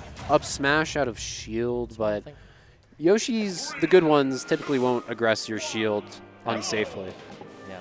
Possible that Chop was just, I don't know, like checking his own music or checking We're on checking small his Twitter real battlefield. quick. We're on small battlefield. Checking your Twitter mid-set. Checking your Twitter. I mean, sometimes people hesitate, and I assume they're just getting a snack or something. You're not thinking this hard about your character. I've never seen any pockets out of you. Come on. No pockets. Out of pocket. That's a back air. I That's hope a none of forward these air. characters have pockets. That'd be creepy. Oh my god, if either Bry had a pocket or Chop played a character outside of Pokemon Trainer, like Sora, scary. Oh, that is terrifying to think about. He don't definitely even- does oh, have okay. one. Ah, we don't have to go too deep on it, but yeah, I there. know. It's Not there. showing up, but it's there. Yeah, it doesn't have to show up when we're breaking armor and we're getting back air into up B setups. That's one of my favorites. And of I course, love to see that. how could you Absolutely. not? How could you not? I was about to say, Chop is just getting so much chip damage, not really committing to anything yet, and just eking Bry into this corner. But finally catching that retreat from ledge out of Bry and saying, I have an F smash for you. You know what I want to see from Bry? A little bit of up throw. Interesting. Mhm. Interesting. It's- Because I Because just a want to lot see of if Bry's time- going to double jump out. I just don't see a whole lot of... So you want Ooh. up throw out of Bry or out of Chop? He's dead. He's dead. Yeah, he's gone. He's dead.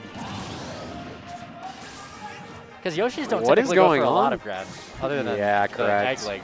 Man, There's yelling in local host arena. I think it's just the people playing on the PCs. I don't think anybody's actually salty. Oh, have to shout it's just a game, bro. I don't You think gotta shout it's anyone's. just a I don't think anyone's salty. Right. All right. All right. Bry All right. hitting these down tilts. Bry's going for quick hits at a disadvantage almost every time. Almost every time. Mhm. You know, Chop is just kind of waiting for an opening here.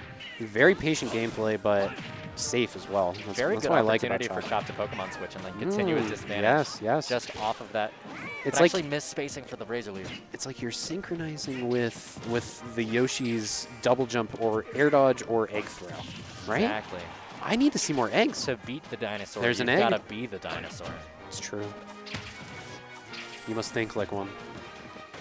Oh my gosh, an egg. Did dinosaurs lay eggs? Yes, they did, yes. Oh my gosh. Yeah. Do Pokemon lay eggs? Oh my gosh. Where do babies come from? Wait. And that's a great opportunity for Bri, but he actually doesn't capitalize on the missed tech with his up smash. Chop going to survive just a That's little one bit Flare longer. Blitz I've seen. I do like how much Chop kind of reserves it. It's very similar to like an yeah. Inkling with Roller that we Correct. saw in the previous It set. is They very do not want similar. it to be on your mind. It is very similar. You don't want to think about it. You just kind of want to whip it out, right? Yeah. Yeah. Just wanna, That's like an egg just wanna into a Flare whip Blitz. it out. Still safe, still safe, still.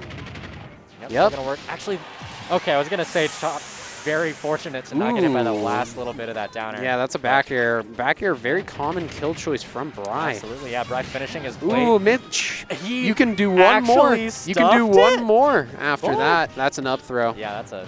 I would hope that's a dead dinosaur. Yeah, okay. Yoshi's not that heavy. Very simple game plan.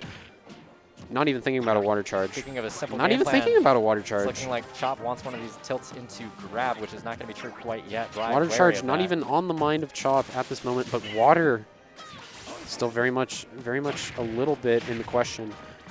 But now we're switching to grass. Is Yoshi a dragon type? Somebody has to make this joke at some point. Sure. Okay, I've made the joke. We can move on. Fantastic. Dragon normal. Interesting. I mean, that resists all three of the types. Correct. Yeah, okay. See, that's a problem. Okay, It's a now we've made the problem. joke and we can move on. Okay, okay. Somebody has to say I Pokemon raised type my at some voice. I point. raised my voice. Incredible. All right. I mean, Chop Oh my has gosh. just very consistently been sticking on to Oh my Bri's gosh. options to try to take back center stage. The weird Oh. thing is, Chop will commit a lot sooner to somebody who's landing near them than Ooh, Bri yep. will. Everyone's Bri does a gonna. lot of these like empty hops once he pops you in the Oh. air to try to get you to panic. Yeah. I want to. Ooh, great timing on air dodge. Speaking of I want to see. panicking. I need to see a lot more up airs at a disadvantage from That's a Chop. regrab, and Bri just sticking his foot into the air. Ooh, very stressful situation to be in for either of these players. Ooh, looking for Very. nairs. Looking for nairs. Looking for down airs. That won't I would confirm switch, quite but- yet, but that is exactly. I would switch, but Bri knows. That's exactly what Bri wants. That's really the first time throughout the course of that set that Bri got the pop you up into you freak out moment. 'Cause Yeah. previously we'd seen him, he would pop Chop up, and Chop would wait until Bri pump faked him like once or twice before he actually dodged, and he would land for free. That is true. Very true. Very true. But I Good mean, analysis. big difference between Good set. last hit, last stock kind of Moose. circumstance. Moose Yeeks. I think I'm gonna leave you to it. Okay. I gotta go. Enjoy the rest of your sets. my Thank friend. you. Thank you. You still on a tear? You still winning? No, I've been losing. Oh. Who got you? That'll happen. Go play Roy. I believe in you. Bowser Jr. Roy or Roy Roy? Okay. You know I have to say it.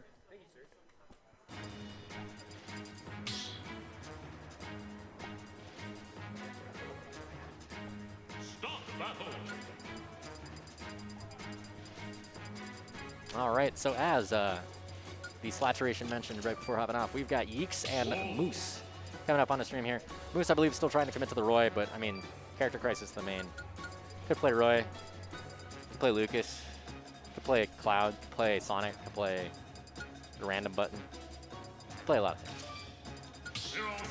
Yeeks, on the other hand, is a wolf with the Sephiroth in the back pocket. I want to see more of Yeeks' Sephiroth. I'm not going to lie to you. I would love it. That would make my day. But he could just play Falco. He could play Wolf. Who knows? All right, being a little particular about the music for the stage. They've gone over Champion Cynthia battle, so I don't care what they're picking. Okay, that's okay. I'll allow it. Where did I leave my computer?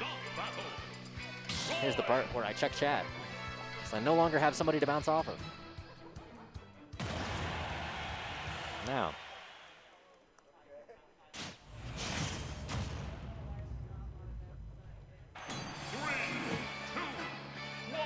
I mean, I'm sure these two have played on countless occasions. I actually do not know the set count of these two. I might pull that out off to the side if I get the opportunity. That said, they're going to break right on into this, and Moose is getting good damage and does not pursue Yeeks. super far across the stage, actually getting caught out by some of these tilts. I love that aggressive up B from ledge. You can poke it fast. Force the Wolf to respect your space while you are coming off the ledge. And actually only one stray hit of the F tilt out of Wolf, not going to be the one that sends you deep off the stage. But Yeeks with these opportunities off of the damage and not giving Moose the defensive panic options that Moose really loves to seek out from people. So one big thing out of Moose, one thing that I really believe about Moose as a player is he will base his playstyle off of forcing somebody to make a mistake. He will say, I want you to panic air dodge. I want you to not understand what you're supposed to do in this circumstance. And he'll play characters who punish you thusly. If you just play well and you play, you know, grounded in reality, good fundamental Smash Bros, which is something I think Yeeks is immaculate at, then you're not going to give Moose the game-ending mistake that he needs out of you to really end things. Right now, we just see Yeeks just making a field day of this, using a lot of these quick and safe aerials. Finally, we see Yeeks landing close enough to Moose that he has the opportunity to jab back air. Close things out on that stock, but Yeeks has plenty of extra credit. And the ledge trapping game coming out. Moose, very good burst options out of the corner. Once again, he's waiting on that platform for Yeeks to do something scared. And Yeeks says, I see you waiting. I have a foot for that. Take this damage. And now we're at a point where Wolf can just very abruptly kill you if you guess wrong. Parrying neutral B off of the platform. Yeah, Yeeks has a very good understanding of what Moose's game plan is. And we're going to need a swift adaptation, and 2 aerials unsafely on your shield are not going to be that out of Moose. Yeeks with a significant advantage here. And just like he did on the previous stock, he's just going to nickel and dime Moose's percentages away, saying, I know exactly how you want to get in on me. I am going to be as unpunishable as I can on these aerials. Moose overcommitting to a side B, gets hit by F smash. Overcommitting to a landing. And now, every single... Oh, are you okay? No, you're not. I do not know what just happened out of Yeeks, but that's exactly the opportunity that Moose needs if he wants to make this game even, or even go in his favor. Yeeks trying to do the same thing that Moose does, trying to get a scare dodge out of somebody. It does not happen. And overcommitting for a grab. Finally, Yeeks is starting to implement those air dodges that Moose, you know, was trying to just get raw earlier and has stopped really attempting to punish. Now, Yeeks allowed to jump out of this disadvantage, land, take advantage for himself. And just opting to stay in shield, not even attempt to punish the double edge dance, because the mix-up of the timing of that can just delete your stock at 92. I appreciate the risk aversion, and we're going to force Roy to recover high and catch him with F-tilt for the game to end in Yeeks' favor, despite that strange SD at about 70 on a second shot. Time to open up a head-to-head of 2 players. I'm actually very curious about this. I would love to know. Would love to know the history of Moose the Sauce versus. I think this is the same Moose. Who knows? Oh, these 2 are back and forth as hell. Oh my lord. Yeah, these 2. It's literally just a candy cane on it. I'm impressed. So this could very theoretically go in anybody's favor. Hi, L. Sorry for not checking chat sooner. Good to hear from you. You gotta come to these, please. I'm begging you. From the looks of it, my computer is about 15 seconds behind what my commentary is going to be on. So who knows? Nevertheless, heading into small battlefield. Very, very similar layout to what we saw before. And Yeeks just getting things started with these, you know, stray hit aerials that have been working so well for him. And Moose has the good damage lead for now. He's looking incredibly even between these 2. And Yeeks, of all players, is very good at seeing the opportunity for somebody to air or spot dodge in his face. And rather than, you know, smash attack it, he'll jump over you and he'll react to your spot dodge with the back air. It's a very good little option selection. Like, I do not have to actually commit to this, and it's just as hard hitting as if I were to go for a smash attack. Damage incredibly even on these 2, both of them with plenty of raw kill options, such as double edge dance. Not quite killing Wolf. He does not have resources to land.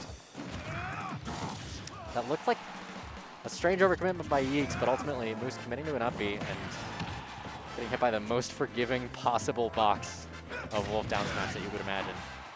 Well, neither of these players really giving the other a good chance to take the stock. Until just now, Yeeks committing to a back air on the platform. How quickly can Moose try to even things back up, or is Yeeks going to give himself the opportunity? Nope, jab back air will close things out. Moose keeping things neck and neck. And now, that looks absolutely, with the turnaround, like Yeeks was predicting a roll get-up. But Moose got away with it scot-free. Only 37% racked up so far. Both of these players opting for many a safe aerial on the other. And I personally am astonished that Roy counter was still not active. There are some characters in this game that their counters just last for absolute decades. And it looks like you can get a good punish on it, and it's just still there. But Roy given every opportunity here to try to bring things back. Finally, we see this, and it looked as though Moose had the correct read, understanding that Yeeks has been regularly opting for jump out of it. But, I mean, his sword just met air. And overcommitting for the edge guard on Yeeks. Gets up, grabs, whiffs. And finally, Yeeks will catch that landing with an up tilt.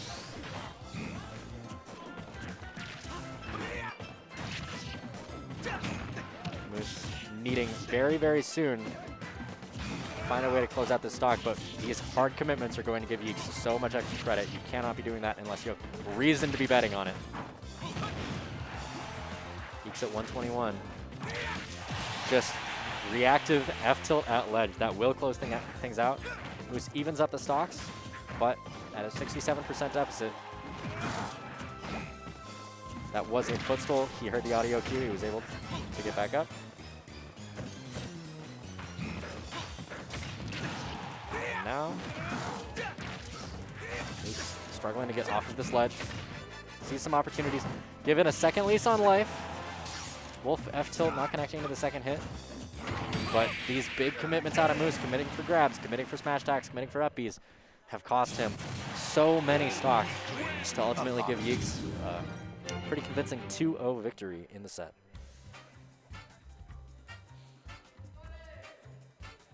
Incredible.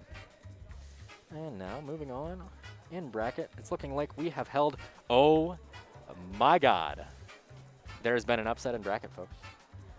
Our next set is going to be winners quarterfinals.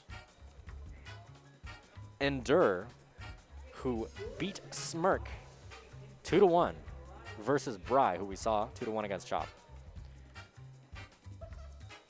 Endure not coming to a whole lot of brackets recently, so for him to show up, brand new tag, make a good upset, and give himself this sort of shoe-in for top 8. It's a great thing to see. It's a shame that we didn't get to see that upset on stream, but we will be seeing the following of the upset in the form of Endure on stream.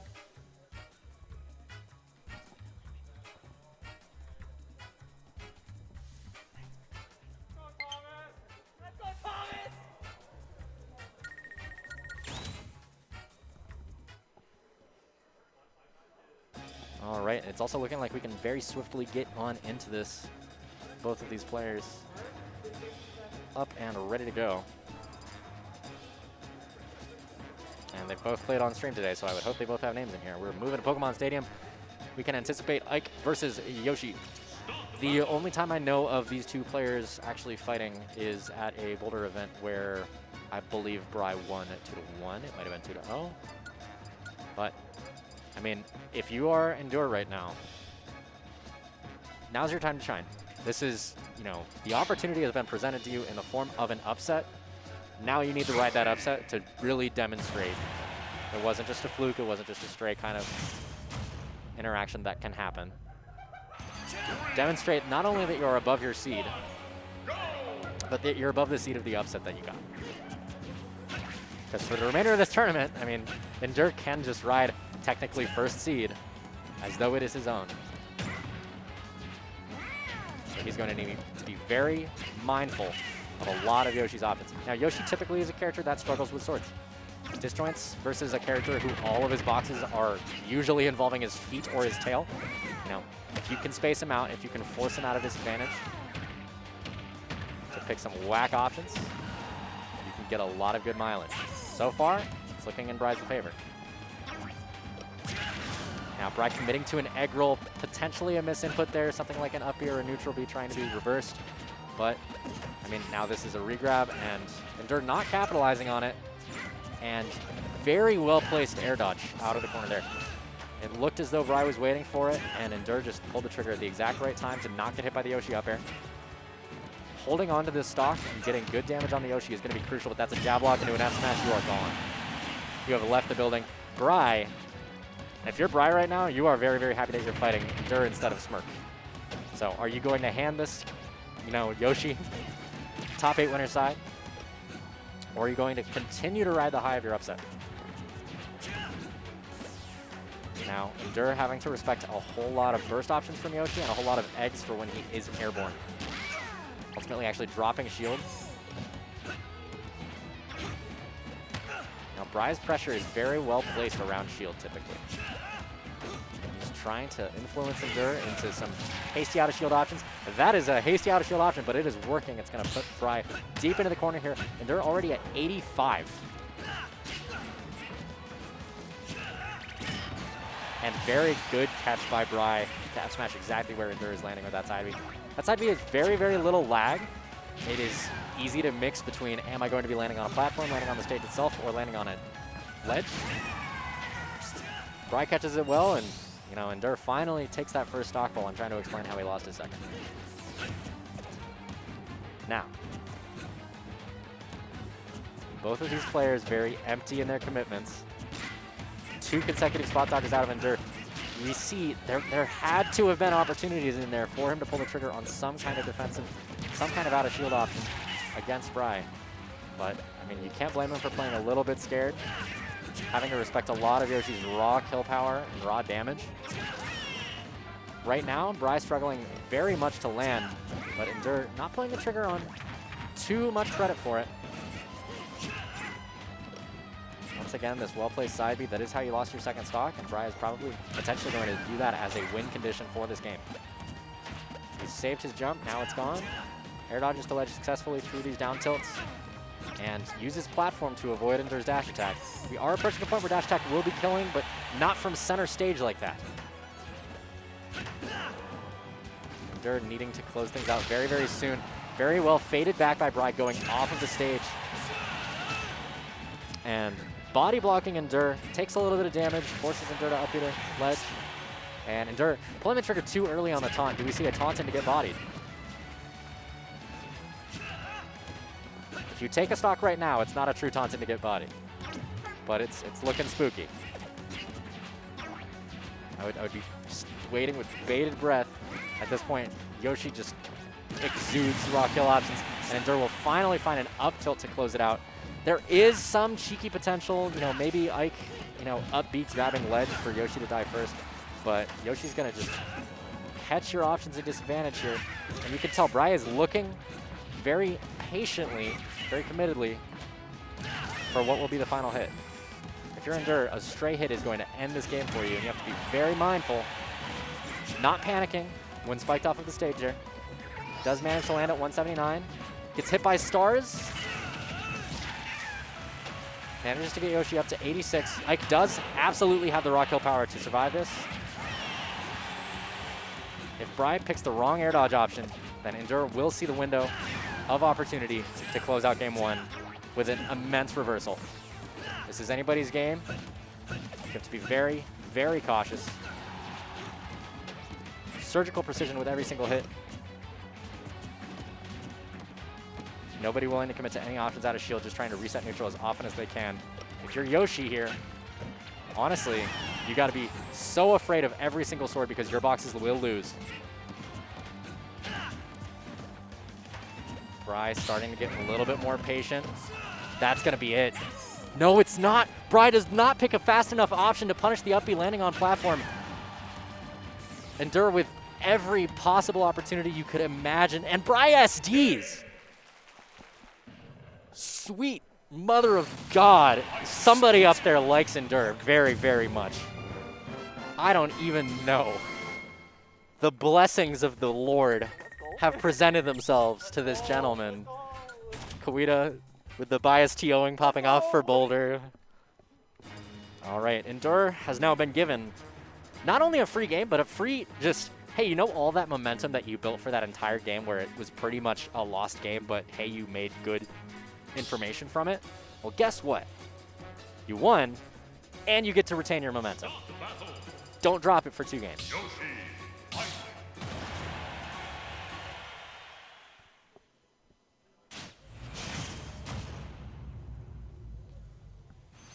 That was some amount of just complete heart-pounding Smash Bros. That we just watched. I am somewhat surprised to see Endure just content to go to Lylat. I don't know if Bri has a comfort pick here or if he's just trying to get something cheeky, but I mean, I would much rather go here against Ike than go to something like a Triplat. I imagine both of these players are happy to go to a Triplat. Some amount of bannings might occur for them. And Endure just getting his bread and butters. Any amount of confidence that left the building during game 1 has re-entered. The taunts will be coming out. Endure sitting at a full 100% lead, and that's a regrab, but it was a bit of a beta regrab. Actually drops down, gets up, gets some good damage out of it, and does not correctly position an up smash to catch Ike's landing on the platform. I was this close to calling Endure by the old track. So proud of myself. Now, Bri trying to seek out a good opportunity to even up this game, take his own lead by taking the first stock. Endure has started implementing the mix-up with his side B of going to ledge rather than landing on stage. So if you're Bri, you have to sort of start respecting that option and be very nice about recognizing a perfect opportunity like Endure just got. Now, Endure starting his bread and butters. I don't know if that was deliberate DI or SDI by Bri to escape Ike up B, but it worked. And Endure actually having to wait very, very long to pull the trigger on his side B. He does not want to be body blocked by Yoshi when he doesn't have access to his jump. That was a brilliant tech to just increase your longevity a little bit, and well navigated to the center platform to avoid Yoshi's preferred kill options. We are at that point right now where Bri is trying to pop you in the air and then take good opportunity to catch you on a defensive landing. The question is, when does Endure choose to pull these triggers?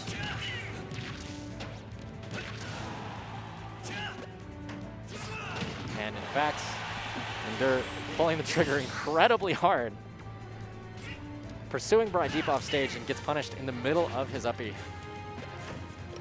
But, I mean, the basis of which that you took that first stock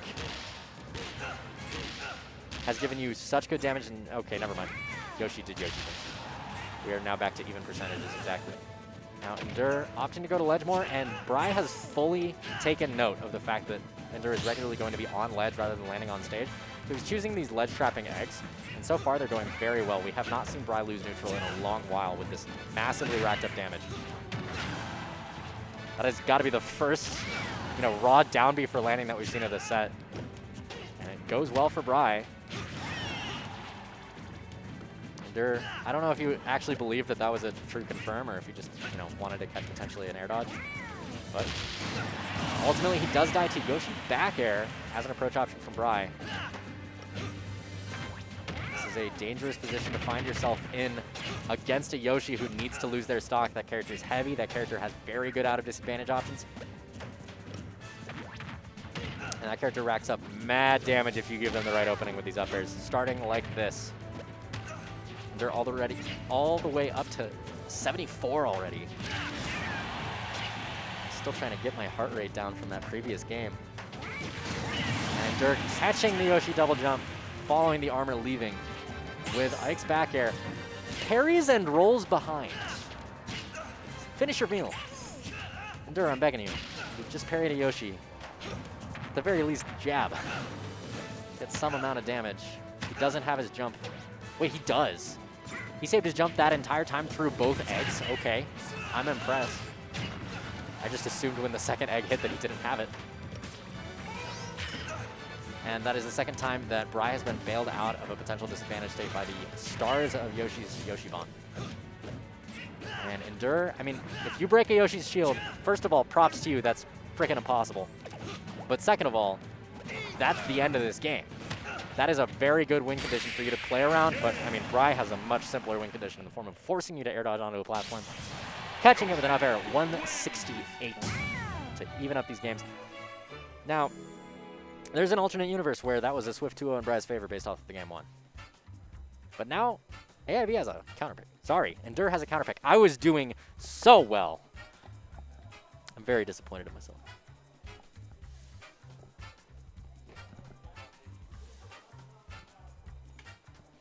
And from the looks of it, I will be joined on comms right now by... There's so many different joke tags I could call you right now, but I'm just going to say Echo. Insomnico. Incredible. All right, Echo will be joining on comms. Echo, the Character Crisis main. You've got to actually turn your mic on. There now we you should go. be accessible. Hello. Greetings. How are we doing Hello. today? I'm doing good. That's good to hear. Got screwed over in bracket, so I'm here to do some comp. How'd you get screwed over in bracket? Almojo round 1, Clem round 2.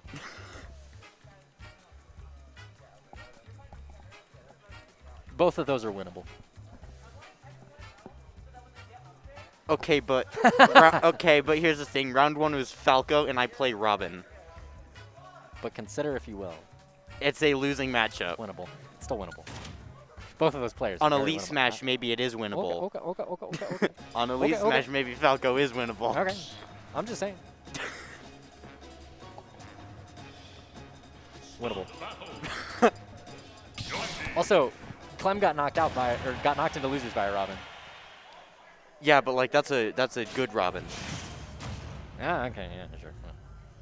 If you See, want to talk down to yourself, that's every You opportunity. see, I for play you. Pink Sure. Robin. I see, I understand. Well, now we're moving to Smashville for our Game 3. I don't know if you saw Game 1, but it was a real nail-biter that ended in Bri SDing his last off. Amazing. Oh wow, Yeah. very fun. No, Bri had a nice, just convincing lead, and then Endure brought it so far back. And then they were just at this last hit, last dog, both players above 140 or something. And then Bri just found himself a little too far off stage. Oh, very fun. Yeah. So, I mean, Endure, following an upset of Smirk, has been given every opportunity to enter top 8 through winner's side. He just needs to stop getting hit by Yoshi. Oh, lordy. I love that option select by Bri. No, if you land defensively, this jab is not a big enough commitment for you to actually punish me, rather than actually committing immediately to something like an up smash. And Endure trying to play the patient game, but oftentimes we see these approaches by rolling in and then shielding, and I think that Yoshi is perfectly happy to capitalize on that. I'm actually surprised to see Bri not really going for egg lay as often as we would potentially anticipate.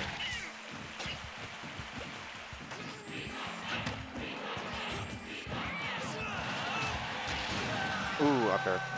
Yep, that'll happen. That is a strong up air. Yeah. That's a When you're playing strong up air and a fast Yoshi up air. in any circumstance, I mean, just whittle them away, and eventually something is going to accidentally give you a kill option. He's already dead. And that was hot.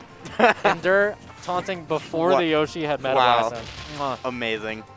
Classic. Is very much in character for him as well. And I mean, he's still getting hit by every possible Yoshi tilt you could imagine. Please don't. Just Okay, good. charging up Please just smash. leave. Please just leave. Do not There's get a hit. Yoshi up Please don't- smashing. I know you please wanna do not punish get hit it. by that. If he like landed and countered, and Bri's just like, cool. You could I will continue to charge. you could see as he was slowly falling down, he wanted to land with an air. No, there was a like just computer loading icon directly above his head. It's like, do I get hit by that? Do I attempt? Ultimately, Do I challenge? I mean, Bri. Really, if you're Bri right now, you are content to have been given this opportunity. Because Smirk is a much different animal. But I mean, if you've got some sortie to get Smirk out of winner's side, Oh my. that absolutely works. And now, and if you're Endure, you have to be very, very patient.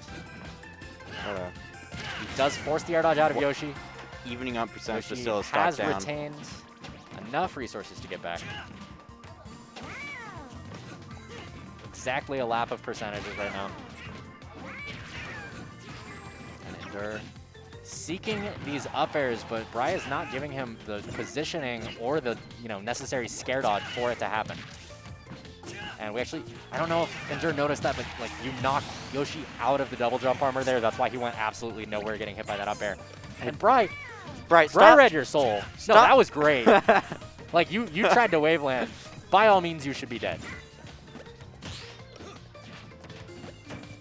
And now Endure, I mean, in the same exact boat as he's been for pretty much the entire game. Oh, that was a very well that was a good nair.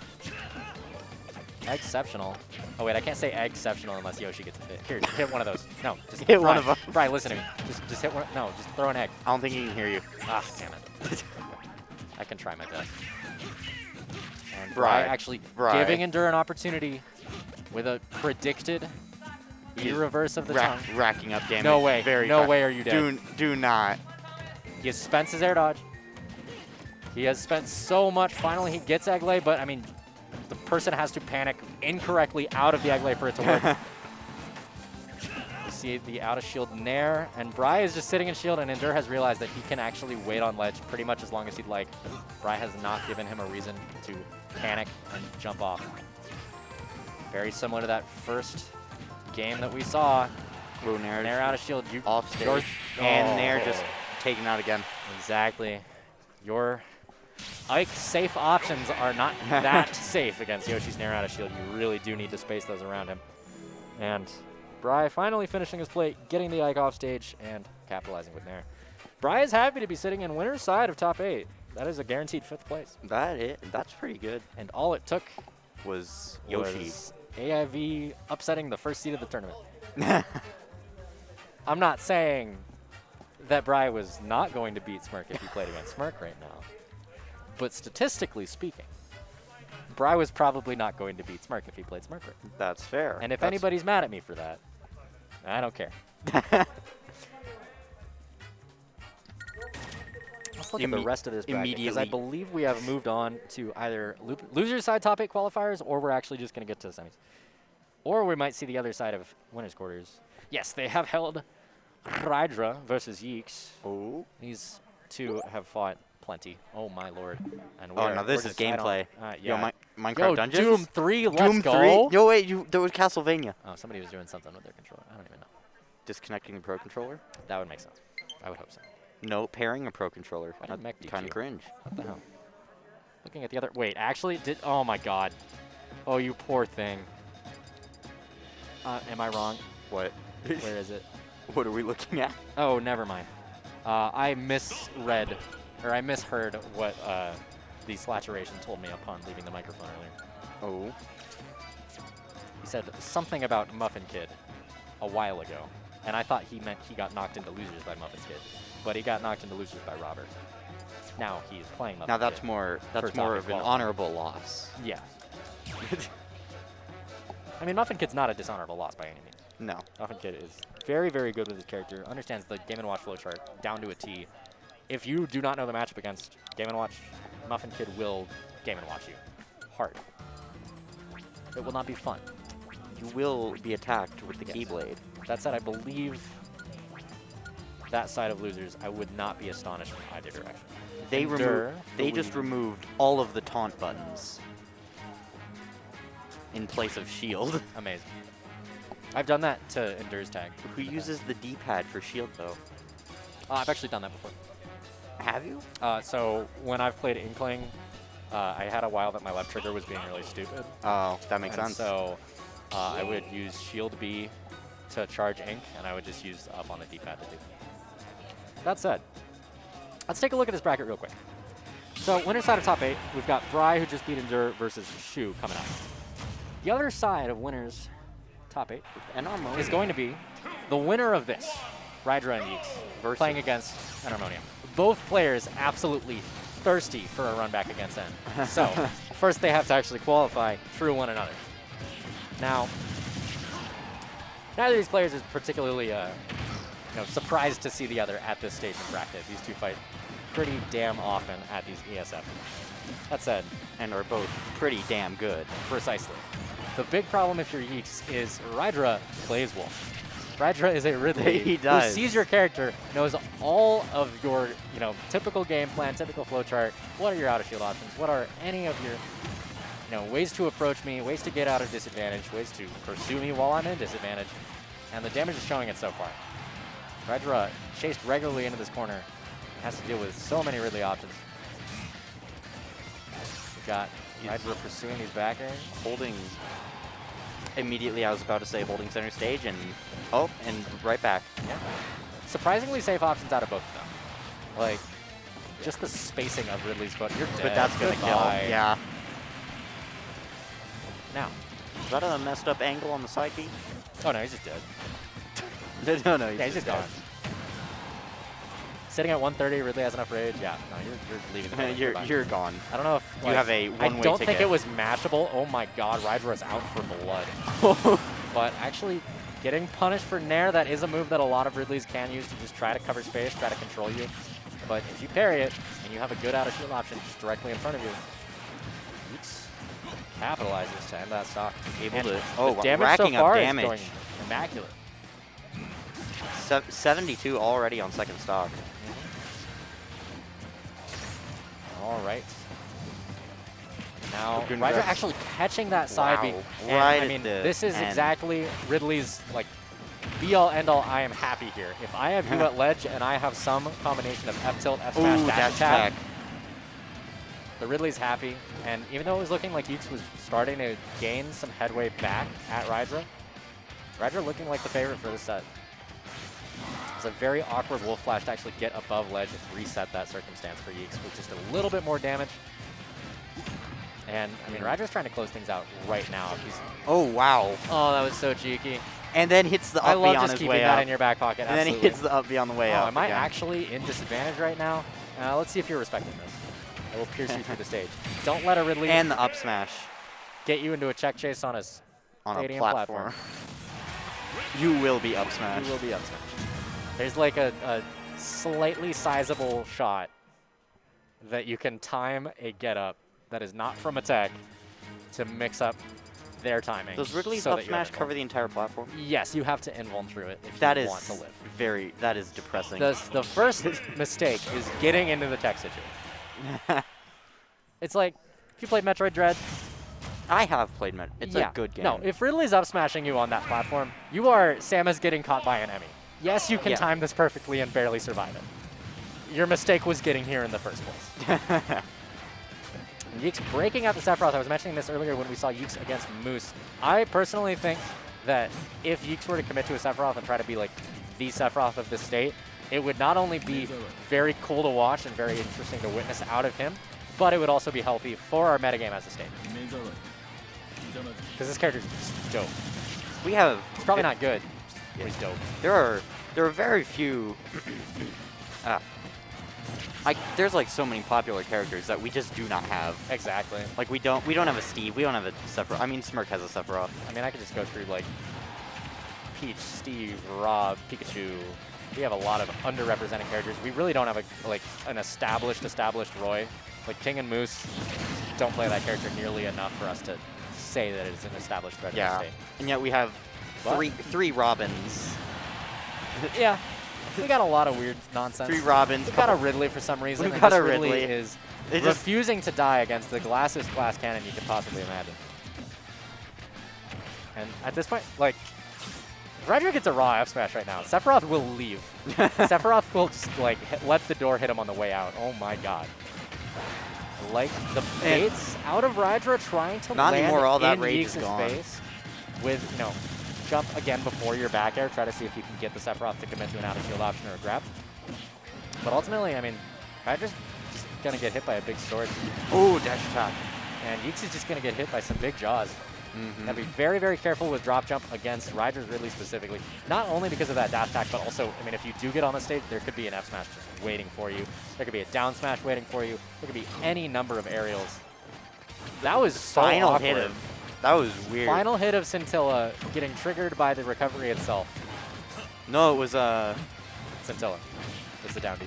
no, it was the just end of iframes on the ledge. Yeah. But Scintilla was triggered by the recovery on the ledge. And then the final hit finally got you on the ledge. Yeah. We're saying the same thing, right? Scintilla has a hitbox regardless if you hit it or not. I know. And the back air. Bye. Bye.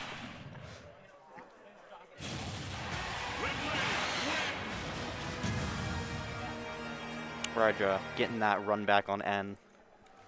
I mean, I don't know why I forgot that was game 2. I forgot Wolf ever was on the screen. For some reason, when Sephiroth entered the screen, I was like, this is the best game 1 I've ever watched. Fantastic. That was a fast set. That'll happen. Got All right. Brian Shu coming up. Yeah, it's looking like Brian Shu, which is winners semis. Statistically speaking, this is going to be very much in Shu's favor. She might play some weird concoction of characters, but certainly an opportunity. Waiting to see the Puff come out. Certainly possible. the Puff Mario. Yeah.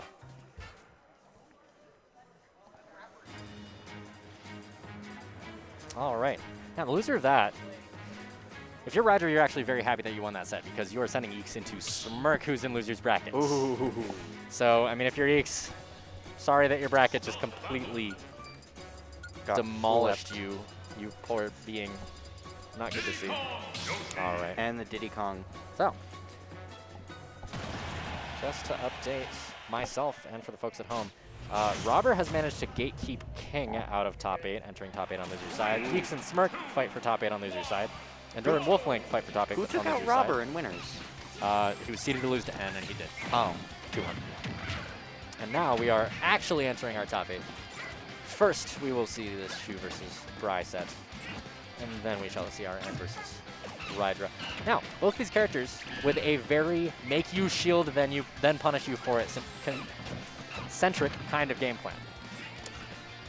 Either in the form of Yoshi's Egg Lay or in the form of Shu's or Diddy Kong's Banana and Monkey Flip. No, it's Shu's Banana.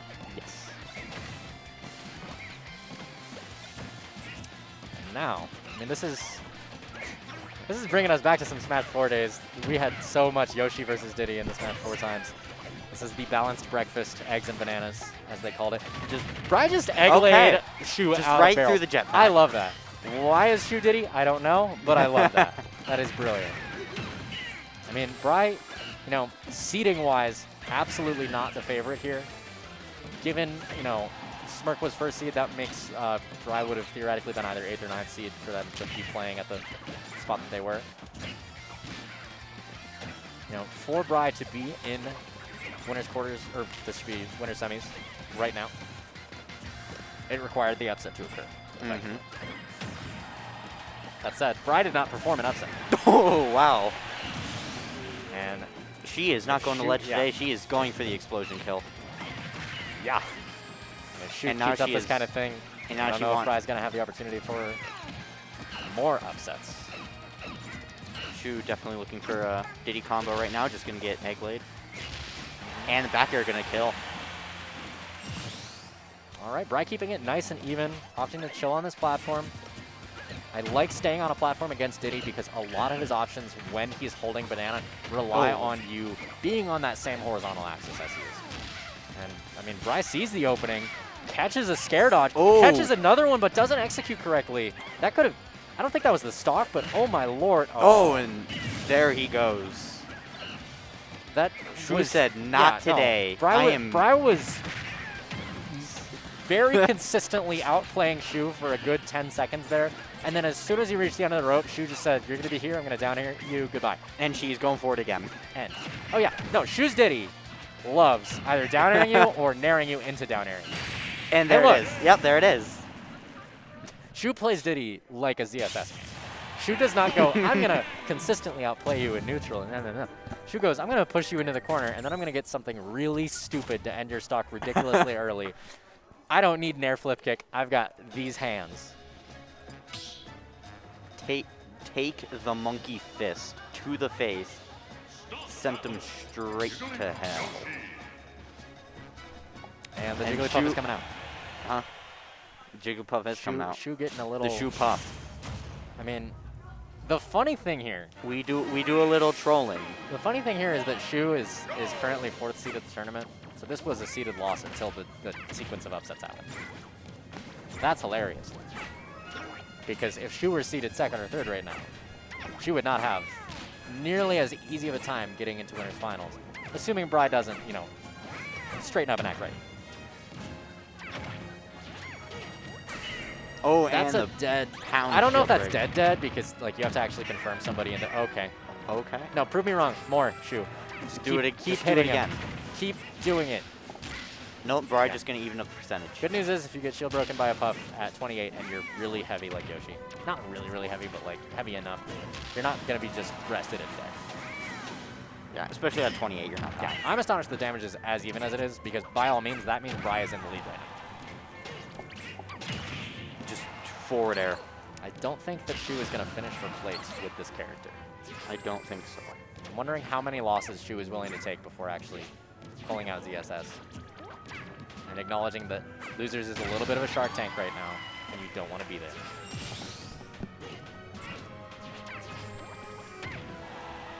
Now Bri, without his jump, actually does manage to make it to Oh. platform and gets high enough with that down air to not even have to worry about Shu's aggressive maintenance of the ledge. Gets the back. Not dead yet at 140. Yeah, these empty hops out of Yoshi Shu, is a heavy boy. always going to be representing those backers. You've got to be careful.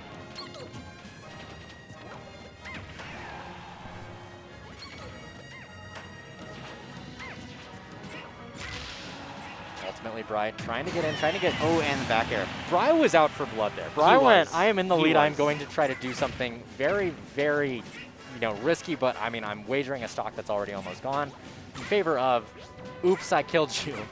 Now I've got this nice lead. Ultimately, it pays off in Shu's favor, and she gets us to even stocks and is just swinging continually. From the looks of it, she would love to break a shield one more time. Bri getting stuffed on a lot of these typical Yoshi hitbox-based approaches from empty hops. But, I mean, you cannot sneeze on a Yoshi's shield without, some crusty-looking Tims in your face. Definitely got to respect Yoshi's shield. That Nair shield is very dummy, stupid. Yep. And Yoshi's up there on that platform. I mean, the Yoshi game plan of I've got a ridiculous combo game and then I get you to above 100 and then I accidentally kill you with raw Oh, things. went for the Goodbye. red. Goodbye. Goodbye. 99. Why did you Why down down smash? smash? Not, Sir. you could have F smashed and she was dead. Like, I'm pretty confident, yeah. I might have to, like, pull my Switch out and do that just to test. But, like, bruh. Either way, I mean, Bride's running away with the lead right now. Something tells me that And F smash just gonna. Shu's gonna win the game now. That's the worst part. That's the worst part. Shu is going to win this game.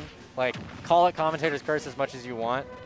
But now that we're on even stocks and Bride did not finish his plate, Shu has every opportunity to just go up 2-0 and be like, ha ha ha, got you. And Don't that- air dodge in. Yep, there Don't she air goes. dodge in There she again. goes, just racking up the damage. She saw the first air dodge in. If you give her the second, you will explode. Because she just wants you to Ooh, commit to and the up something. air. Very incorrect. Just gonna go to ledge. Come on, Bri. If any game is your opportunity to take one off of Shu, it's this one. But she is very safely pressuring your shield now. Please no. Please no. These are some scary, scary options coming from forward Bri. with the egg. No shot. Shu getting up from ledge, sitting at, if you jab me, I'm probably dead % for a Jigglypuff. But Bri is just too shook to actually commit very hard to anything. And Shu's not presenting the mistake that he needs in order to close out this game and at least make the set even.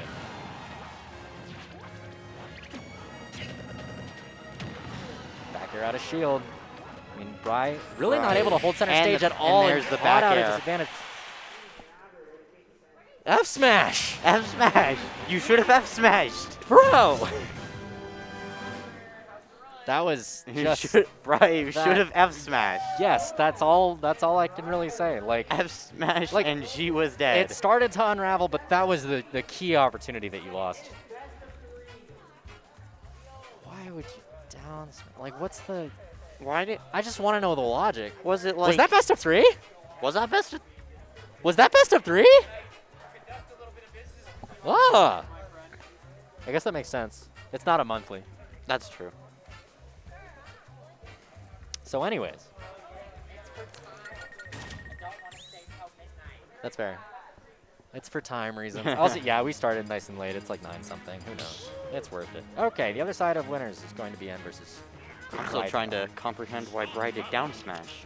Someday we'll know. Was it like Who needs? out of habit to send them at a weird angle? I don't know. Puff just couldn't makes tell. that back. I couldn't tell you. I don't know. God. I just think he just thought she was dead. Robin. I don't know. Go. Robin. Ridley. Dying. Anyways, well, these two played pretty recently. And N managed to just eke out the win in a nice Game 5 circumstance. Okay.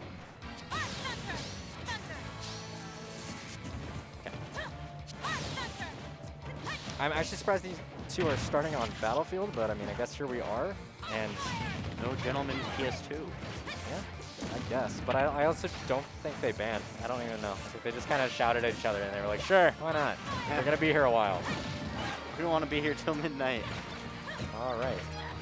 And N actually doing that tricky little Robin like Oh, down wow. throw of the sword to start his 11 recharge as best as he can. I like the throw of the sword to cancel out that fireball. Yeah. Presenting that hitbox, certainly worthwhile. God. And Thoron at the ready. absolutely. Not Ooh, going to work just gonna quite miss. there. Yeah, Ryder able to go low enough. But, I mean, Send crossing them over to the other side of the stage, we can reset neutral in one way or the other. And Ryder actually opting, I don't know if that was deliberate to let the arc fire hit him, but in order to not get hit by down smash, very well executed. And at this point, I would just call this game even. First person to get a stock really gets the opportunity to run away. Astonishing to see Ridley actually get hit at ledge like that. He has a very, very low ledge hang, and you are just Ooh, gone there you because are. of your get up. And now, affording the opportunity to get some extra credit, but first you have to get off of this ledge against a Ridley. That is okay. And just I don't know what on What- earth kind what of mix was up that? you're going for here, but that was, yeah, no, that would have been hot. Rydra was greedy. He wanted that kill. And now But we'll that is finally going to get it. end it. Close it out with some Space At a Pirate Rush. Nice 59. Space Pirate Rush sounding like some kind of snack. I don't know. That sounds like about a very nice snack. it. Or like, I don't know, a ride. Some kind of a Right. Oh, Disney ride. Exactly.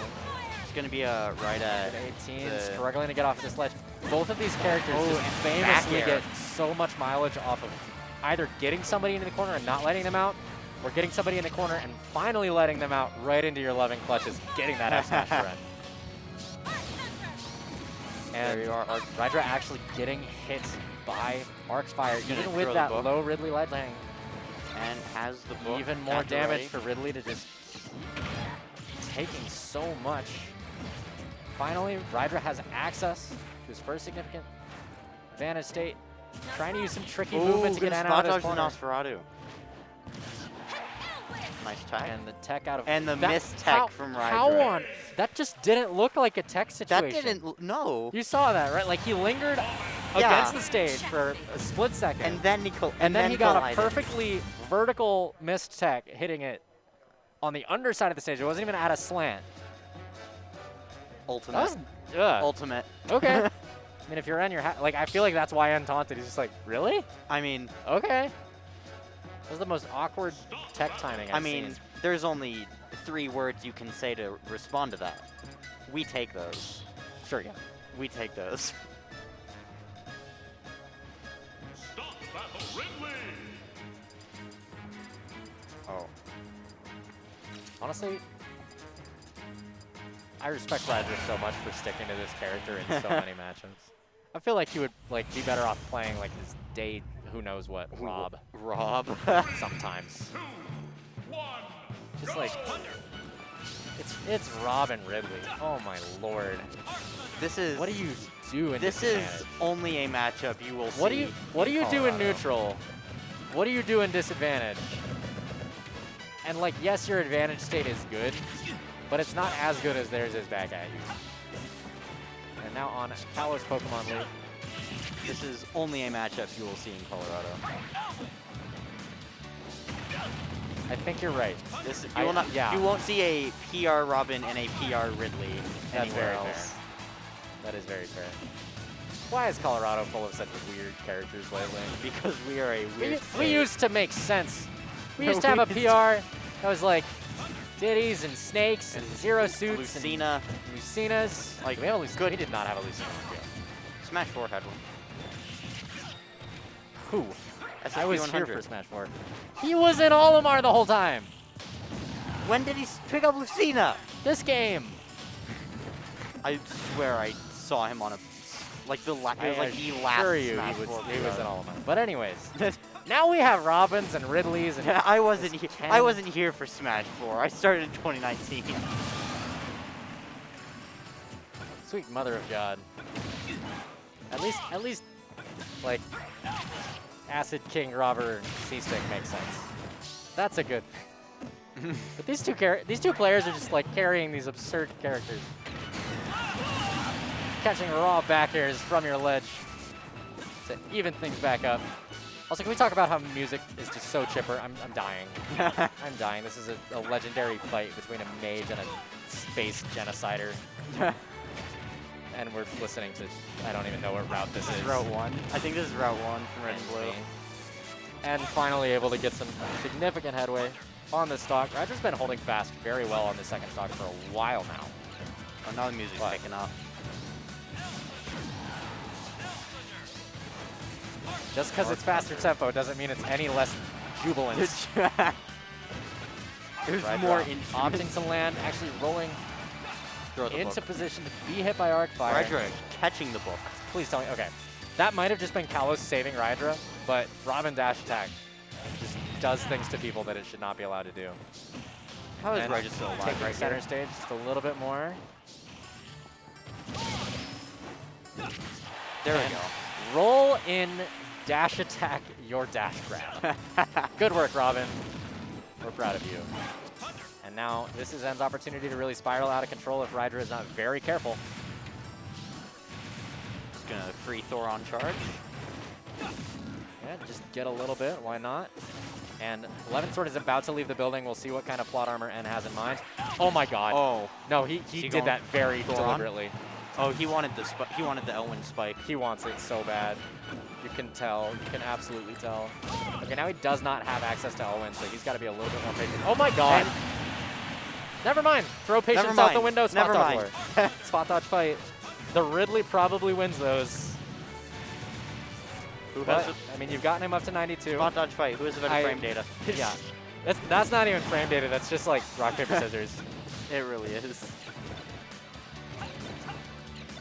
And now, I mean, Anna, I hope you enjoyed playing with your food on your second stock there. You don't have Levin Sword. Get off this ledge. I dare you. No, really. Get off this ledge. Oh. Ryder not even hitting a shield with that. Giving and free stage. Not quite killing off the top with forward air. Now you've got to land against And Robin. gonna air dodge into the Arc Thunder. Yeah, He but has the not book. with enough time for N to actually Doesn't capitalize. have the book anymore.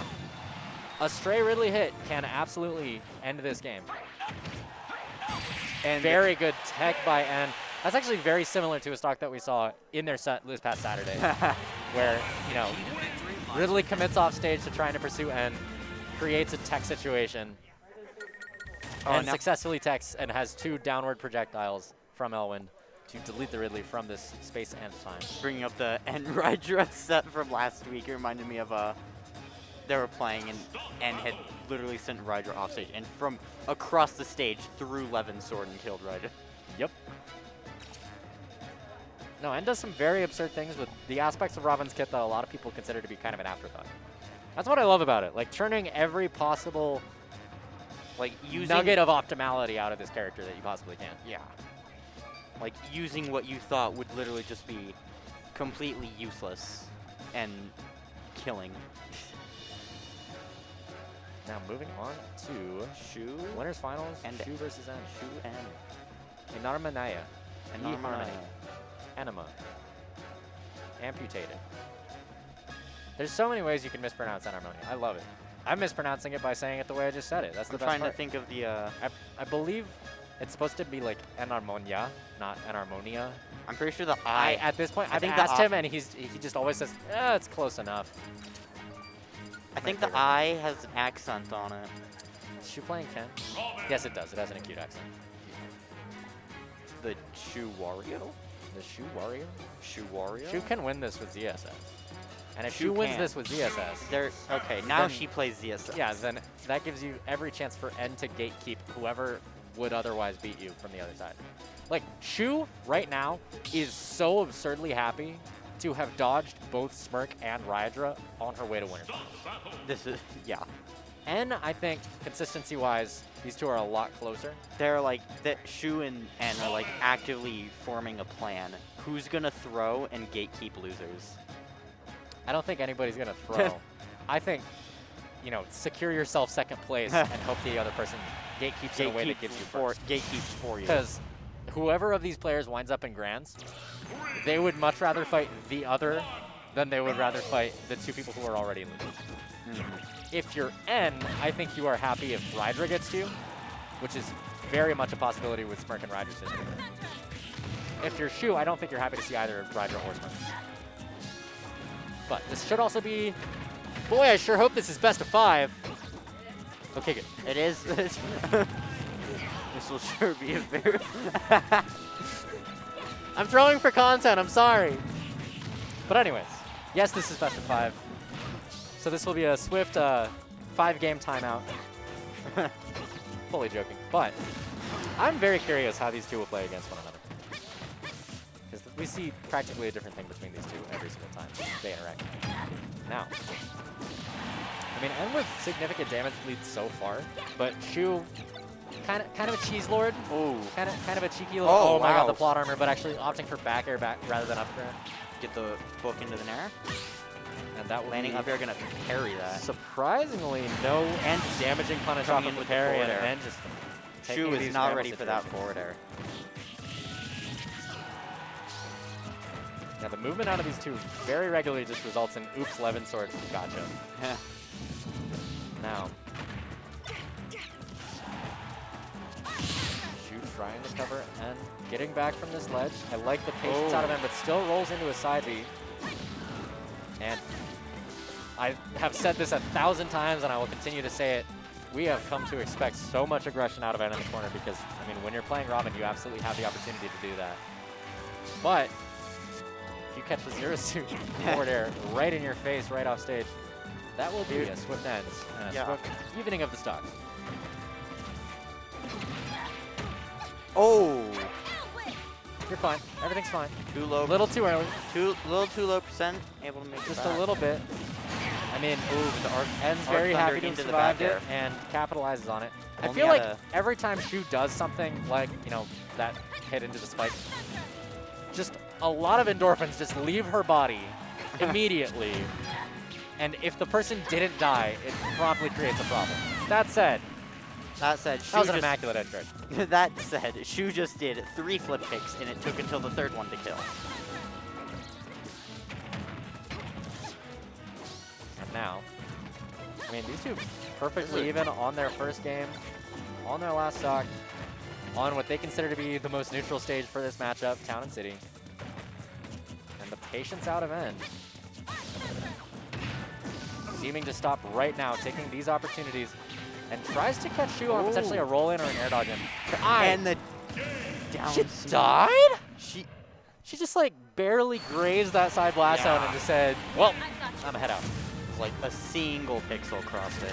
One of the like most favorable things that I view about N's gameplay is just how good he is at option coverage. Oh, Because yeah. you see the circumstance that N created to set up that kill involved chasing Shu onto a platform and then using a combination of a thunder projectile and a Levin sword to cover you still being there and you rolling in.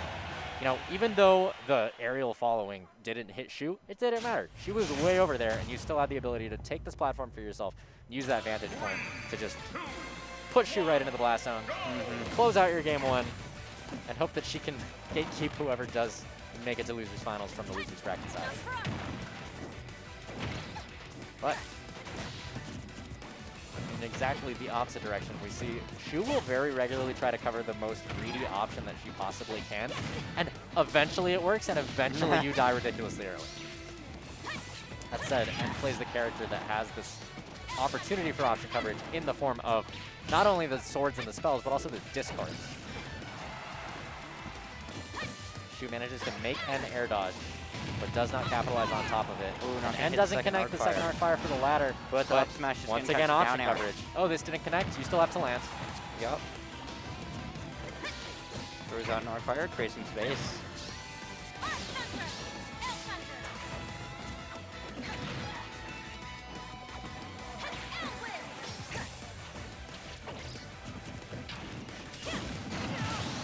Very well capitalized it by is. N. Yeah, Shu overcommitting a little bit and Yep. Punishing the miss gotta be uppy with very- an up smash of his own. very mindful. Ooh. See, this is exactly what I'm talking about. In order for Shu to finally take that stock, she really had to just nickel and dime all of N's resources away to get something. When N commits to a early stock taking, he does so in a very non-committal way. He'll say, you know, I can use arc fires and I can use other spells to initiate you being in a circumstance that you are going to die no matter what. I don't actually need to go for a hard commitment like your boost kicks, like your flip kicks. I can just, you know, Throw out. oh, you're an arc fire? If this second one hits, then you explode. If it doesn't, you have to land, and I'm still in advantage. And now out of disadvantage, I mean, Shu gets caught in There's this. arc fire. Still has to land. Yeah. Not gonna punish the landing. Shu's in the middle of disadvantage while N commits to that second arc fire. He's able to act way sooner than if you were to go, oh, I need you to land here and I'm going to smash attack. That's what pays off for him. Ooh, no, Excellent tech on very the flip nice kick. attack. Shu's kind of reeling in the fact that she didn't get the spike off of that, but it's a lot gonna get harder the to hit the fall- spike if you are falling up air. not confirming to Wow. it. That was a really weird interaction. Excellent coverage by N. Starts the fire underneath the platform and then sends a thunder onto the platform. And just gonna go A little in bit and of a grab- DI grab check with from that the- up throw. Yeah. I do not know if it mattered where N was holding, but ZSS's love to do that. You know, grab and then no pummels, just send you up. Where's your stick pointed? Ooh, in the back air. Perfectly even stock. There we go. This is very Very this has similar been to a game one. Very even set. And it's one of those situations where, like, if N ran away with this set, it would be so strange to see a 3-0 where all of the games were last hit. Shu actually grabbing the sword, immediately spending it. It doesn't particularly matter. It's not like a gyro or a banana where you want to throw it up or want to throw it away so that they don't gain access to it. Ooh. And N finally choosing to call out these empty jumps in their face from Shu with some back airs. Chasing Shu onto this platform, great damage to even this up. God, Robin's damage output is just insane with Levin.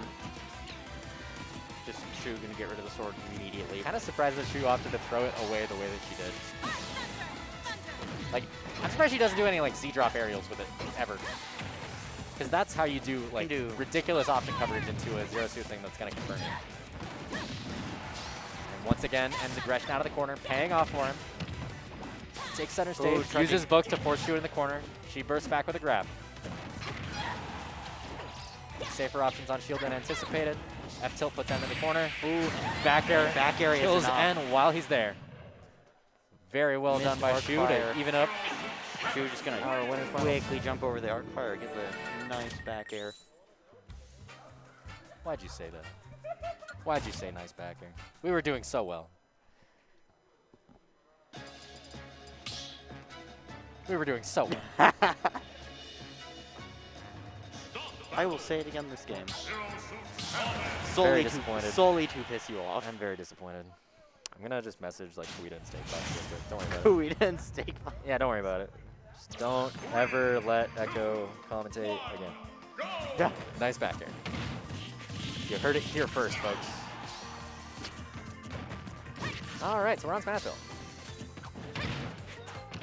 So I'm assuming Yoshi's was banned. We could get into that whole song and dance, but I think we can just pay attention to the fact that she was it. Nice! And N finds themselves in the first corner of this real set. Or of this game, I should say. Of this game. No, of this Yeah, no, set. first corner of the set. First time you've seen N sweat the entire day, obviously. And Shu, I love the empty jumps out of Shu. Oh! capitalizes on the advantage that it follows.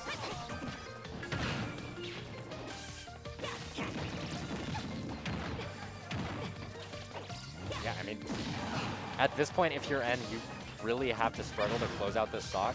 We're starting to see a little bit more commitment on these aerials, and that means Levensword has left the building. Your kill options are expendable. And she was happy to take that opportunity, not quite die in a back throw. And trying to make N spend as much Levensword as she possibly can. But he does manage to close it out. You're not dead, right? Okay, No. good. What are you gonna say? I was. Sweet That's- lord, that that would was have been not gonna absurd if kill. it killed. But you've still got Robin deep in disadvantage. She can run her out of books. But, and does manage to grab ledge. But the side And B is dies going to to side kill. B off the side.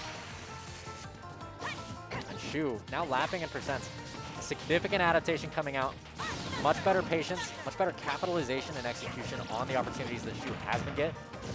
And much less commitment to her kill options. A lot of the kill options are just tried and true.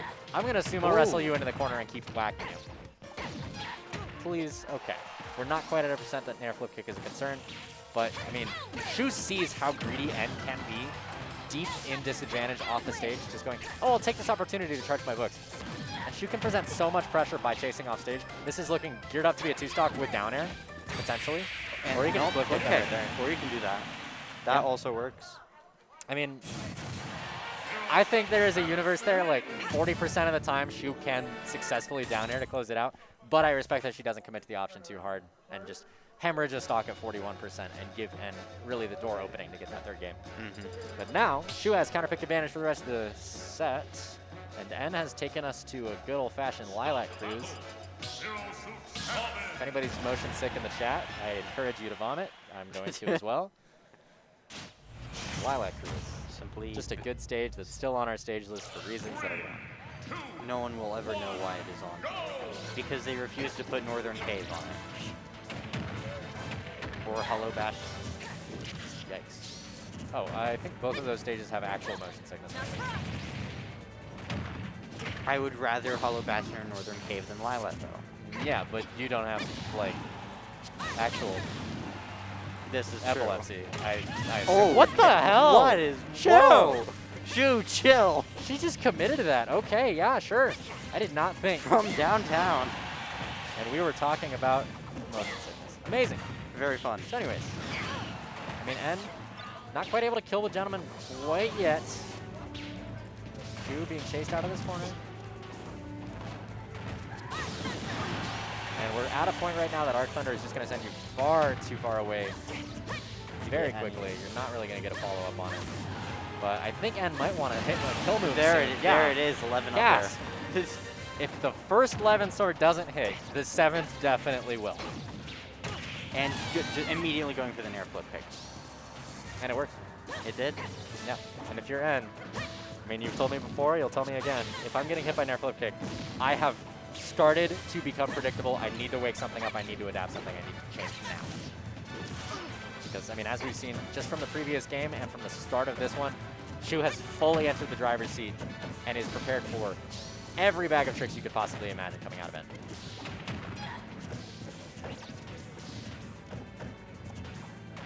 And now just these back and forth damaging attacks are really not going to favor you if you're down the stock. Shu is incredibly happy if they just trade back and forth, as long as she's not losing the stock actively. You know, sure, let's each take 30 right now. You're closer to losing the game. I'm closer to losing a stock. I've got leeway. And very prepared to dodge a back air on landing.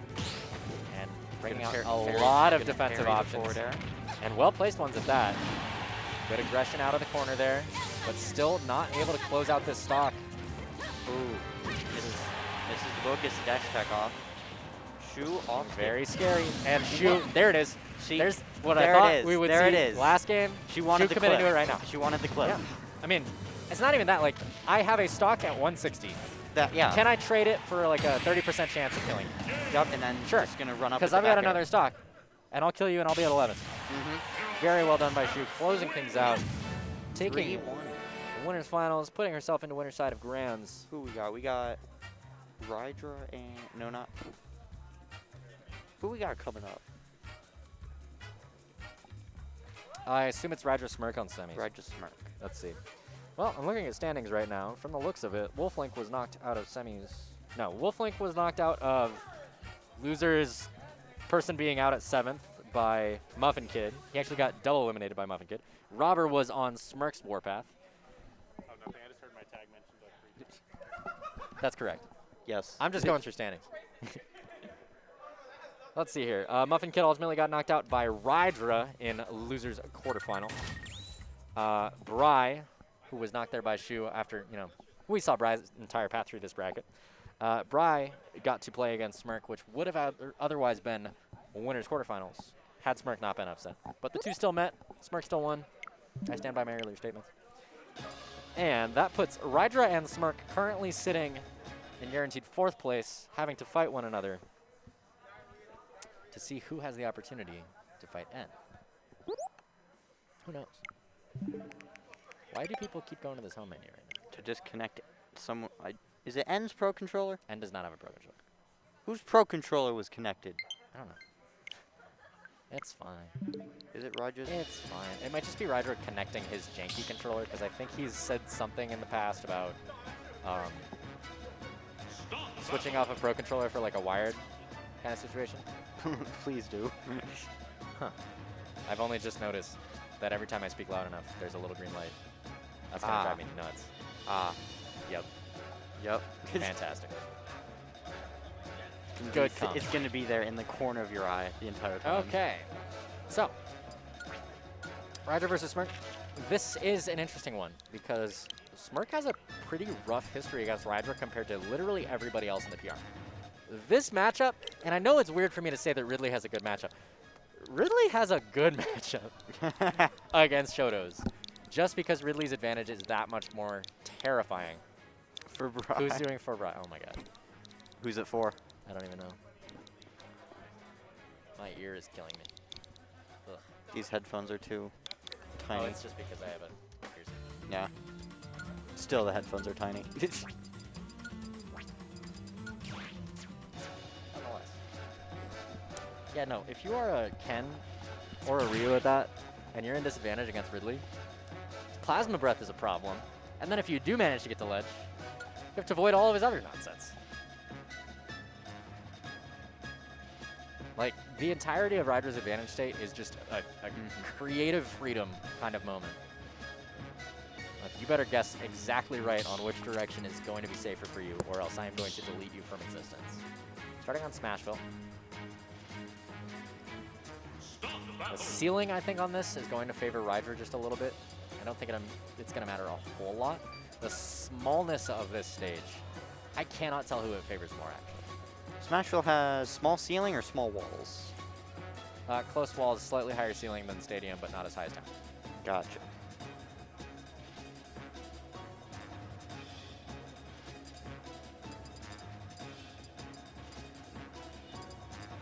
It's a very sorty kind of stage. That said, I mean, Ridley's control of the center platform of the stage is going to be set. Maybe not set defining, maybe just game defining. I don't know what all stages we're going to find ourselves going to. But breaking right onto this, Smirk immediately giving up a lot of space, and it pays off. There it is. Takes 20 to the bank, and just kind of easing into this. Ooh. Trying to get Went some for good the- shield pressure set up. Rydra's If shield I hear you say very the word low. funny kick at any point, I am going to remove you immediately. I will only say that if I'm commentating with Bowser. I will tell you that now. Amazing. And finally, Rydra finds a good opening, and I don't know what universe Smirk is scare dodging that quickly right into your face, but I mean, if you want to take it, then take it.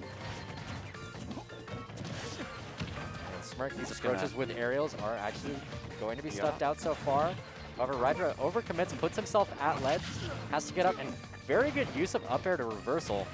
Still, I mean, at this point, he is planking. Like, you can say outwardly, No, yeah. Yeah, no, He got Rydra's ba- he content got to back just up live very- on ledge if that's He gonna got be a back problem. up safely and just Close went right side's back. not killing Ken quite yet. Very Ooh, good wait good by wait Rydra. by- I believe he spent his jump, And the that's back just air. gonna do it. Yep. And Smurf just waits, gets Just the gonna- get up attack. just gets the. Bye. See you later. He's gonna punish the. You gotta be very punishing incredibly that neutral cautious. get up with the Shoryu. Like, kind of, like, people don't realize just the fact that Ken has his like proximity inputs means you cannot be unsafe on Ken's shield. You must space, or you must be very mindful of your frame data. If you have to deal with parries or anything that he's just predicting and you're slowly hitting his shield, you will get confirmed. And if you're at like 60, you're probably gone. Especially with somebody as optimized as Smurf. Oh yeah. Just get the down smash. Speaking of optimized, really cannot get out of this corner. No, but Goodbye. Smurf's just gonna go in with the down air. Absolutely. It's just how he drew it up, and immediately actually gets a down air to start his own damage on the third stock. Rydra all the way up to 39, and Smirk opting to go very, very high, take platform. Pays off well for him. He's only at 45 on the second stock, although Ridley Nair is putting in a lot of work to just stuff out his movement. That's just a dead Ridley. That is dead. That... I'm pretty sure that was just all true. I don't know if there was action that Rydra could take on that. I think that looked very, Optimized. that looked true to that me. looked prepared. That Just- looked like something that Smirk just whipped up this morning. Like, yeah, if I'm against a Ridley, Shoto, could just- I Shoto could just aerial combos. casually sweep you across the stage into this down air. I keep forgetting Goodbye. how. He did it, ban Lilat. Bruh. Just gonna look around the curtain to see if somebody's giving me a look. Bro, ban Lilat against Ridley, kids. If you're ever against a Ridley and you forget to ban Lilat, You you're will gonna have a bad plank. time. You wanna know why you're about to have a bad time? First of all, the slants on this stage is hilarious with platform. It just does Oh, yeah. weird, gross interactions that you're not prepared for. Second of all, when the stage is just a sliver like Lilat is, Ridley can just up air you Through the through bottom. the very core of the stage. Like we He saw can- it earlier. He can up in- air you through PS2. He will up Exactly. air you through We saw it here. exactly earlier in the tournament. I don't think it was against N. It might have been sooner than that. It was against Yeeks. Just up airing through Stadium. Stadium still has a pretty significant core to it. Ridley is at home here. And Ryder's running away with it, as we've already seen. Oh, yeah. Plus, I mean, look at these tiny platforms. Ridley initiating a tech chase on any of these platforms, you're going to get up smash. You are. He's very happy to have those. You are, and if you do not time it right, you are dead. Just everything about this stage just is so beneficial to Ridley. The first time I fought Rydra and I forgot to ban this, I was like, oh my god. I didn't know.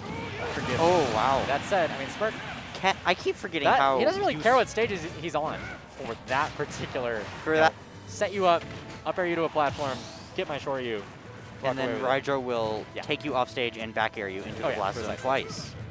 Now, this is just, at any point, if you speak for more than 8 seconds, somebody's going to die. Speaking of Yeah. which, no, not quite. Rydra is already at 72. We are approaching the point where, you know, any aerial, I believe Smirk can just turn into A you know, Shoryu. up air Shoryu. Up air Shoryu, yeah. Yeah. Up air just seems bad, and then you realize just how easy it is to combo into itself or into the finishing Shoryu. The one problem with it is Shoryu in the air is going to be weaker unless you do medium. That was Love that I first hit like focus that. into- That was very nice. Oof. Very well done, but I mean, still got more work to do if you want to even this back up. Trumps, and I don't know if he was waiting for a panic option out of Rydra. He might have been. Yeah. And now we see Smirk is opting to jump to avoid the, you know, potential beefy uppy out of Ridley in this corner. You know, Rydra isn't just chilling on ledge the entire time. Why would I do Rydra that when I gonna- can take center stage and catch you jumping above me? And up Yeah. there? Very good anti-air to even up the set. I could not actually tell you if this is best of 3 or best of 5. Loser semi. So it's entirely at the discretion of the TO at this That point. is true. Finals are definitely best of 5. Yeah. I have no idea about semis.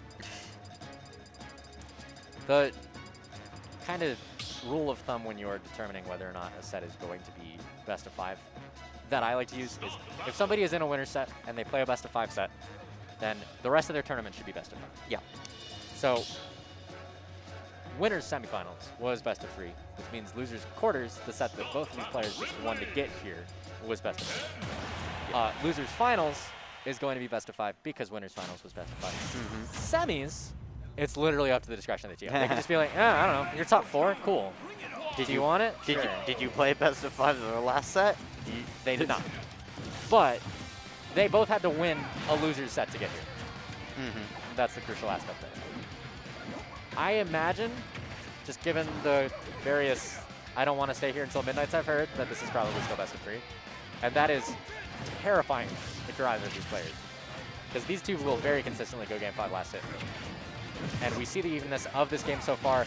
Smirk not actually able to get a follow-up. He gets hit by get-up attack and then trades his own Hadouken in. And Rydra gets the scare dodge he was trying to condition, but he doesn't capitalize until the very landing when he gets up smash. Good focus through the up air, just going to safely land. Smirk Into the oh Tatsu, my and, lord. That was brilliant. And it didn't Yeah. kill. Using the Tatsu and then understanding I don't actually have a true follow-up right now, but I'm going to chase you to the corner if you roll away, and that gives me a closer potential to kill you with Roundhouse. The fact that Rydra lived that, And down Ultimately- air into the Shoryu. Smirk is at 140. He is dead to pretty much anything here. Yeah, and like that. That'll do it. That'll do it. perfectly even on this, I believe, last game. Smirk holding center stage. Yep. Looking to get a nice combo starter in. I mean, that's really just Smirk gathering information. I love when he just kind of holds still at center stage. I've got platform and well, you're at 0-2. I'm not about to end your life, so I might as well see how afraid you are, how much you respect me.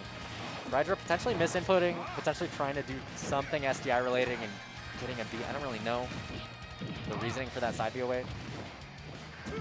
Ultimately works out for him. If you rewatch this and I sound like an idiot, feel free to DM me. Like, actually. That's all I ask from anybody. Is like, if I say something really stupid and you see that it is very stupid, just DM me. Literally Don't, I don't need to get twit longer. I just want to know. Like, if I call something just very incorrectly out of your kid, hey, that's a roundhouse, I'm pretty sure. Anyways, I don't know. it's just tell me. It's one of Ken's many kicks. That's so that was definitely roundhouse. I promise. Anyways, I know roundhouse, and I Smirk think actually trying to represent the possibility of down airing the regrab there, but I like just jumping back to stage and seeing what Rydra will do. And then Rydra trying to catch these landings. The one thing that's really missing from Ridley's kit for this exact matchup is a good multi-hit aerial to cover your focus landings. Because fair, it has the multi-hit, but it's really not going to be positioned well for your attempts to juggle. That's going to give Ken a lot better opportunities to land. Ooh, the Tatsu actually Tatsu. stuffing out Space Pirate Rush. And the back air. Yeah, with the ensuing scramble, Smirk capitalizing. Sitting at 99, I mean, he could just, like, die. But this is really the opening that he needs to get some extra credit. He just needs to not very abruptly get hit by something egregious There out of we go. Ridley. No, There we go. the Nice. spacing on Get Ridley off- dash attack is Get off me, going to combo. not do too much, but pursuing across the stage. And now he's got plenty of crumple space behind him to allow him somewhere to retreat while Ridley is advancing. Because Ridley's movement, I mean, he's really not going to catch you in a way that you cannot deal with. That said, Space Gonna Pirate Rush. punish focus stack with the side B.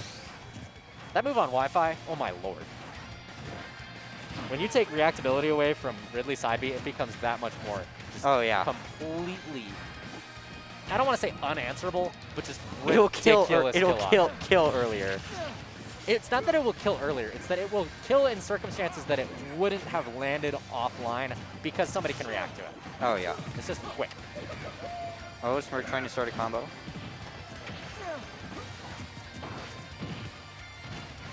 We are just approaching that down to the wire kind of moment. Both of these players respecting a lot of options. Smirk punishing very well, just a single hit of Plasma Breath. Or a single shot of Plasma Breath, I should say. And now, I mean, this is the opening that Rydra really wants to close this out. But Smirk retained his But the- resources, the actually Shoryu hits with going the to Shoryu on hit the way through the back. bottom. That's a dead Ridley. And the down tilt into Shoryu. And looks like Rydra's standing up. I don't know if they're doing Mannings. Are they banning? Are they getting up? I think they are doing it best of 5. Are they doing? Maybe. I don't know.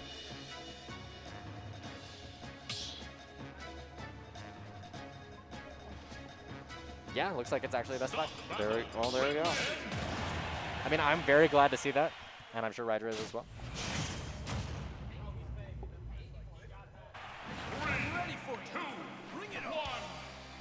And straight back to Pokemon Stadium once again. You know, I imagine if you're Smirk, you either ban Lylat or you DSR Lylat at this point. But they are both content to just be here as often as they could possibly muster. A little bit of an overcommitment on the at least side B there. Smirk not gonna get a whole lot out of it, just a Tatsu.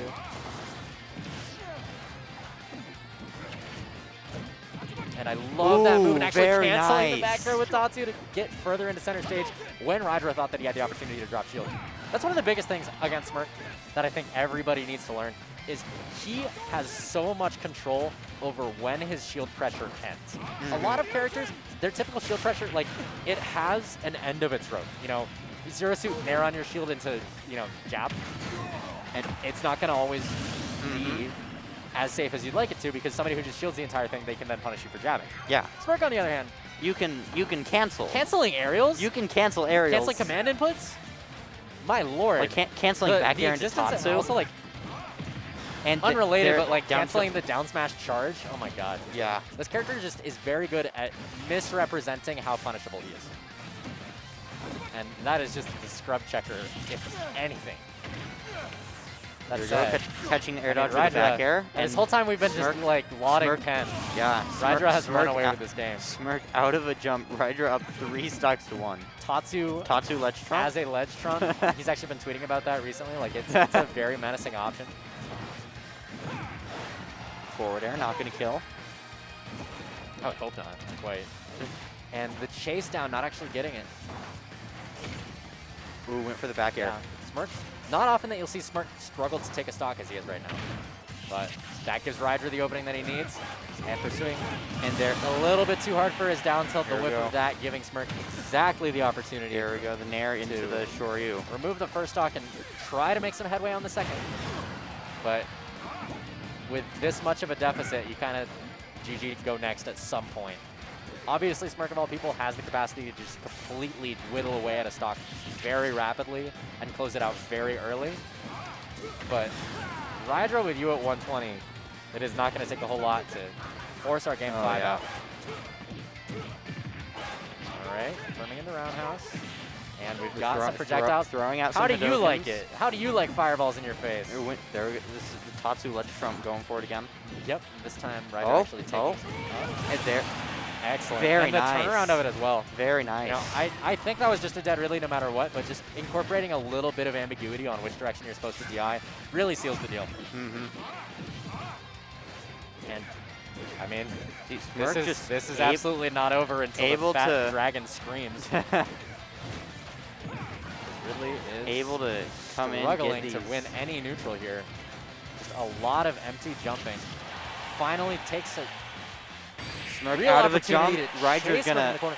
And that was a very significant commitment by Rydra to go for dash attack the way he did. Oh yeah. Like, if Smirk just shields that and just goes, I mean, at some point you run in, I react. Oh, That's yeah. terrifying. And then he has able- to respect Space Pirate Rush. And then Smirk burning his jump off stage and his air dodge off stage. Rydra Exactly. catching it with the back air. Yep. I mean, at that point, it's a 50-50 of like, is Rydra going to pull the trigger immediately or do I need to dodge?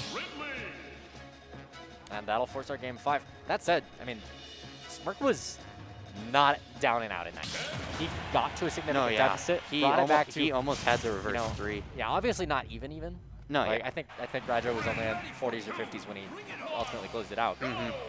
But just he was able. if Smirk able to anything is take. testament. Yeah, the Smirk just how able to terrifying. take 2 stocks and get him to 50. That was That was. my poor heart, because I could not tell if he had spent his jump yet. Yeah, I didn't know if he I didn't used his think jump. he would have. That was just so awkward looking. God, I can never tell the difference between any of Ken's kicks. I know roundhouse, and I'm pretty sure crescent kick is like the one up and down. That's correct. That's all I know. And then they also have, that was a roundhouse. Yeah, that's roundhouse. You can tell the difference between, like, if it's a down tilt, it'll be very, very low. That's a Tatsu. I'm pretty sure there's like a gross, like, jab one that they never actually use. I'm not gonna pretend like I'm Is an it expert like- on this. Is But it I like- know Roundhouse and I know Crescent Kick and I know Yeah. the Inazuma that comes after it. Or I'm pretty sure if I don't say it Inazuma, they're gonna get mad at me. No matter what you do, somebody's gonna get mad. That's how it works. This is a regrab, and Smirk actually, that's interesting. So Smirk was aware that it was a regrab, goes for Tatsu Trump in a way that would hit Rydra. And there it is. I can tell that he's like experimenting with it still. Like Oh, he yeah. doesn't have a full like, He this doesn't. will do this to murder you at this point. Mhm. He's really just kind of messing around with, like, what options can I make you buffer on your regrabs? Because I don't think Ken has the best hard punishes for a regrab unless he commits incredibly hard to a down air. And even then, doing that just requires a lot of headway that somebody's going to notice. Up air. Doesn't actually get the Aerial. follow-up. It looked as though Smirk was waiting for that panic option, but Rydra going so low with his air dodge away. Mhm. Now we reset to this But it did get. slow and steady neutral. But it did get Ryder in the corner, but able to make it back to center stage. Yeah, Now he's Rydra got now got Smirk in the corner. fully holding the Pokeball. Commits a little bit. Mhm. I don't know about that movement. Like, obviously you're Ridley. You're content to be on ledge yourself. But I don't know exactly what reasoning there is to just go fully under Ken to the point where you are actively on ledge. Very good doing focus attack through the up air, but Yep. still in the corner. Rydra trying to punish and a the- lot of And potential the dash attack. defensive options out of Smirk. Finally does find the correct one to close out the stock. But I mean, that was interesting. We saw a tilt that didn't land. We saw a back air that didn't cover a jump because Smirk didn't pull the trigger on that. We see the first attempt to cover a roll in, and then we see Rydra finally close it out. And gonna just a little bit of a missed execution on the tech chase. Smirk punish, using that yeah, invulnerability. punishing the miss And down you tilt. will just get shoryu'd if you are unsafe on Smirk's. Oh yeah. threat And space. you're at kill percent. He's not a kill percent.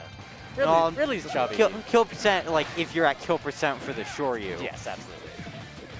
I thought you meant right now. He's a No, kill not percent. right now.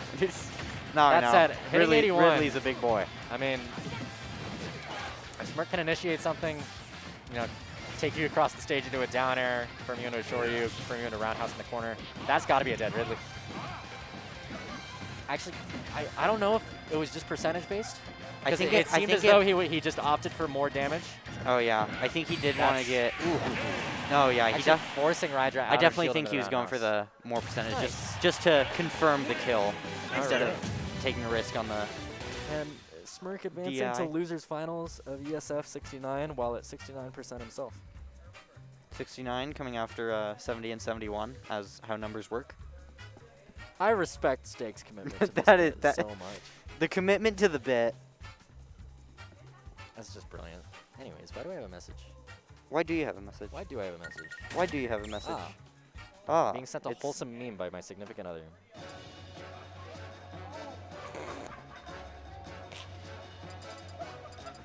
That's fun. I enjoyed that. You said being sent a wholesome meme, and I could see out of the corner of my eye the picture of stupid Sonic. It's Oh yeah, that was bad. the stupid picture That of one was Sonic. bad. No, I said that earlier today. It's just like, stop. But anyways, and this is Smirk. Smirk decisively the favorite to win the set, at least right now. I mean, getting upset as early as he did by Endure, who got 9th. Mm-hmm. Smirk is on a warpath. Smirk took Rydra out of this. Smirk took Bri out of this. Smirk took Robert out of this. Smirk took Endure out of this. I don't even know who else he fought in losers. Like, imagine you're playing like losers round 3 or losers round 4, and you're like, you hear your name versus Smirk. You're like, well, who did? Why? I'm mad. That's got to be rough. But I mean, we're already, off to the races with this. Smirk building up a quick 70%, and seemed wary of the first 11 aerial. Gets hit by the second, but still just chasing. Just the Ends Robin deep into this corner. raw F smack and the down air. Yeah, I At love 14. the first aerial to just say, like, continue being in disadvantage. I'm not positioned yet. Now I'm positioned. Have fun. The set, yeah. And now we're at a point where, I mean, Smirk can just trade. Smirk can do... Oh yeah. Smirk could just stand here and play rock, paper, scissors with Robin for a very long time and not really need to be concerned. I love actually ending that combo in the attempted back air because N's best option to get out of that is laggy enough that Smirk can reset it into that confirm into Shoryu. All right, and N, I mean, N has not gotten a significant advantage state this entire time. Every time N has gotten a hit, this is the first hit that's really sent Smirk off of the stage. Oh yeah. And he immediately gets back with Tatsu. And we are like a minute and a half into the game. N is already down 2 stocks. Yeah. I wouldn't be surprised if Roundhouse just kills like now. Oh yeah.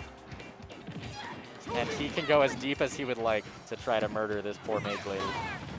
And once again, bursting aggression from the corner. His tried and true method. Smirk should have every capacity to get back to ledge. That's And just dead. punishing the down smash. Exactly. Yeah.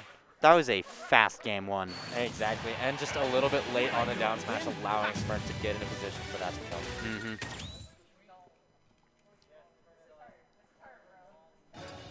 So anyways, game 2. Game 2 coming in. Going to Battlefield.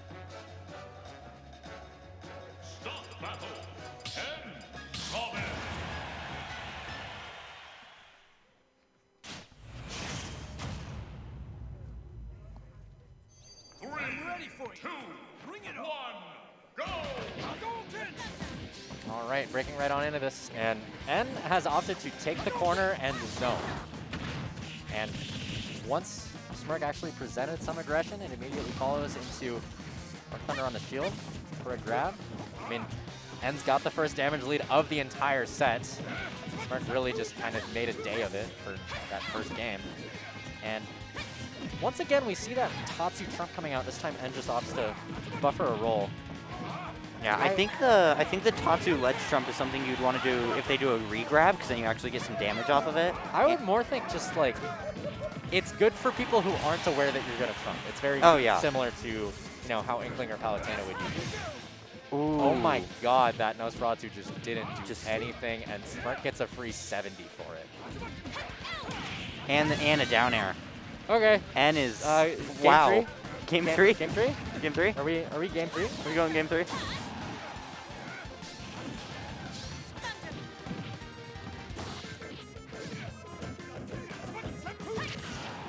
Oh my god, Smirk just not giving End any room to breathe. Alright, there's that Tatsu trump again, and it hasn't done what I think he has in mind yet. I really want him to show me why he's doing this. Yeah. And really trying to rack up some damage and heal some of his own with the Nosferatu, but it's just not working out. I wonder how difficult the input for Tatsu trump is. Like, I don't know if he's just dropping off and then side being back. I think that's Because the what thing it is, like, think about it. You drop off stage, and then you try to side B back. You're doing a quarter circle back to do that, and there's some risk that you Tatsu away from the stage. So there's got to be like some weird aspect to this that I'm not prepared to think about. Also, he's about to be out of Elwind. Opts for an upward directional air dodge because of the Elwind book being so low. Yeah.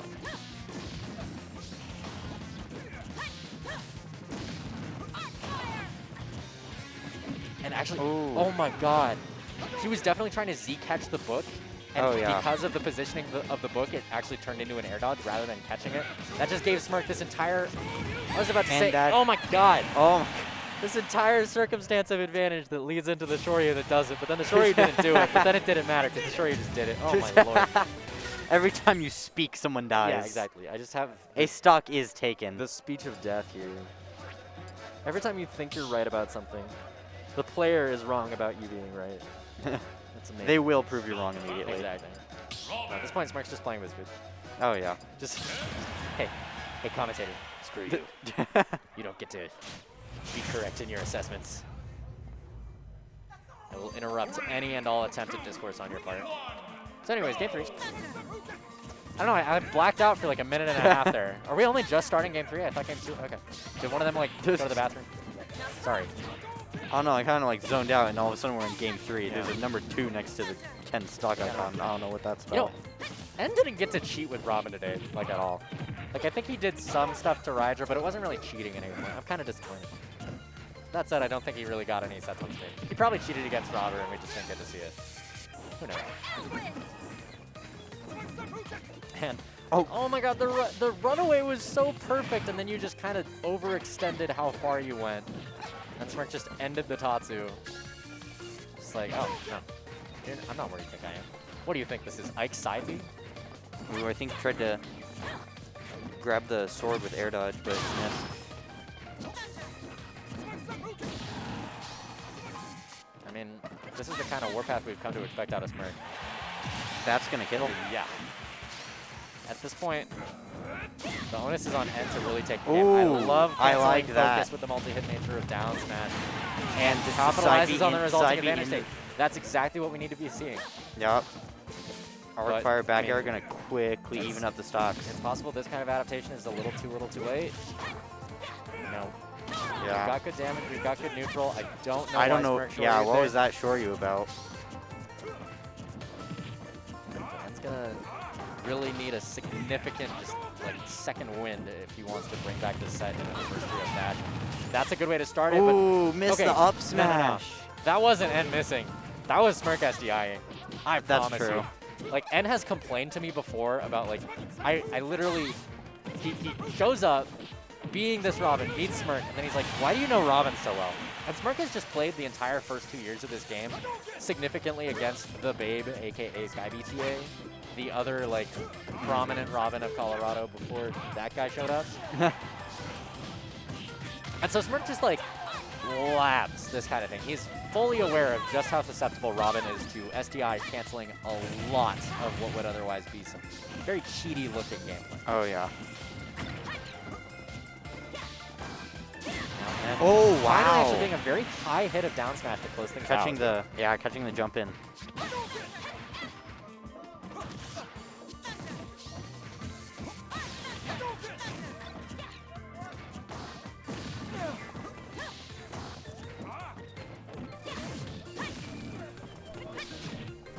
You're right.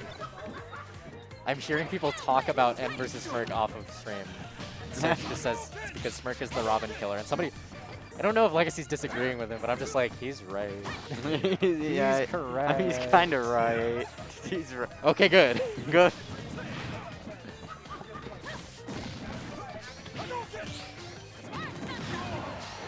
And good standings against Smirk were when Smirk was playing Sephiroth.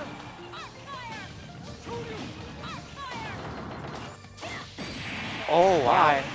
There. Got Not a we did it. 3-0. Not a We 3. did it. He took a game. We did it. All We- it took was off-stream commentator's curse. We have a set. Put my, We have a set put now. my headphone back on and turn it all the way up. Wait, no. I'm gonna turn you down and then turn it all the way up. Sweet lord. All right, N. There we go. Very good adjustment. I looked away and then I looked back and then Ken was getting hit by a murder. So Yeah. clearly something's gone right. And you haven't. This is interesting. So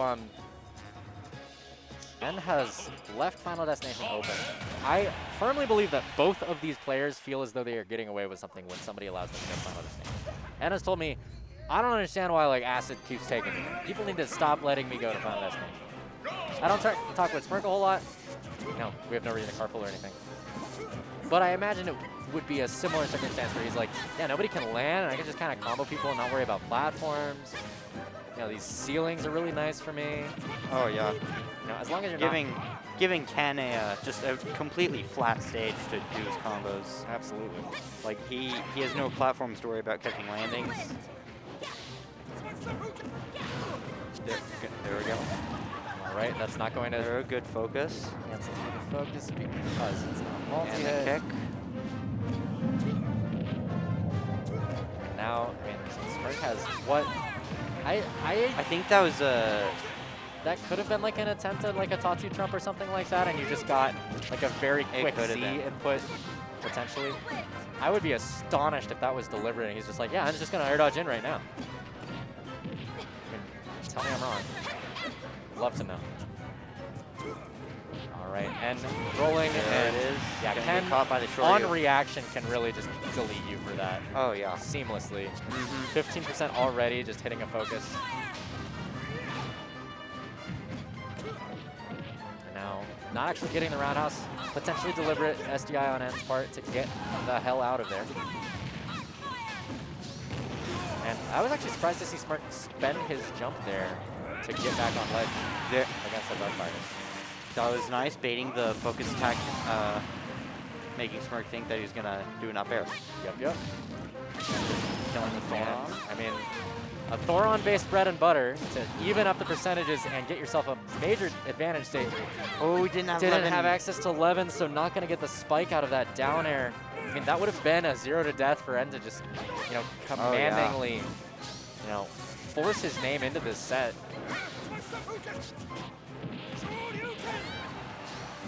And Shoryu just for damage, and actually able to get a hit with Thunder when it appeared as though Smirk was either trying to parry or just kill the entire thing. But Does just gonna find get hit Shoryu by in the the corner Shoryu. there. There is no escape. All roads lead to Shoryu. Yep. And Or back air. not actually going to get a true follow-up out of that aerial air. Very, very nice. Yeah, and In the really Arc, just Arc allowed Thunder to into the down smash to sort of chalk everything go up through in that shield. But Smirk getting a nice 54. Keeping N in the corner. Oh, Just as you say it, Just and as I say breaking it. out of the corner. just I as mean, I say it, definitely breaking out of has the corner. a good opportunity to try to bring this back, but he's got to land on stage first. There's not a lot of places you can go from ledge. Does manage to get up attack. That is oftentimes a bait out of Smirk to do those tilts. Taking these opportunities to, you know, parry repeated parry Hadoukens, get practice. good charge on Arc Thunder. Well, you run out of book eventually, but he actually uses it to cover Smirk's jump.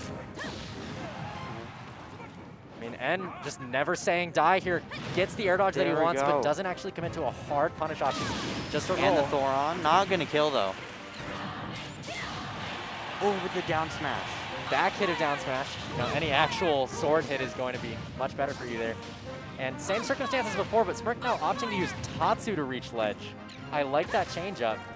And Book forces Book. him once again to ledge, giving N some opportunity. Sent- The wrong direction on the Levin Nair.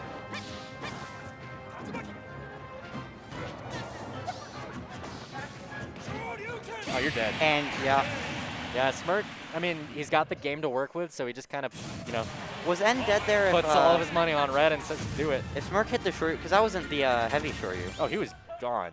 That was Like, just because that was gonna be the single hit may have, Shoryu. it may have been a misinput, but Might have. sitting at 140, like, up B Shoryu should be killing him. Oh yeah. Yeah.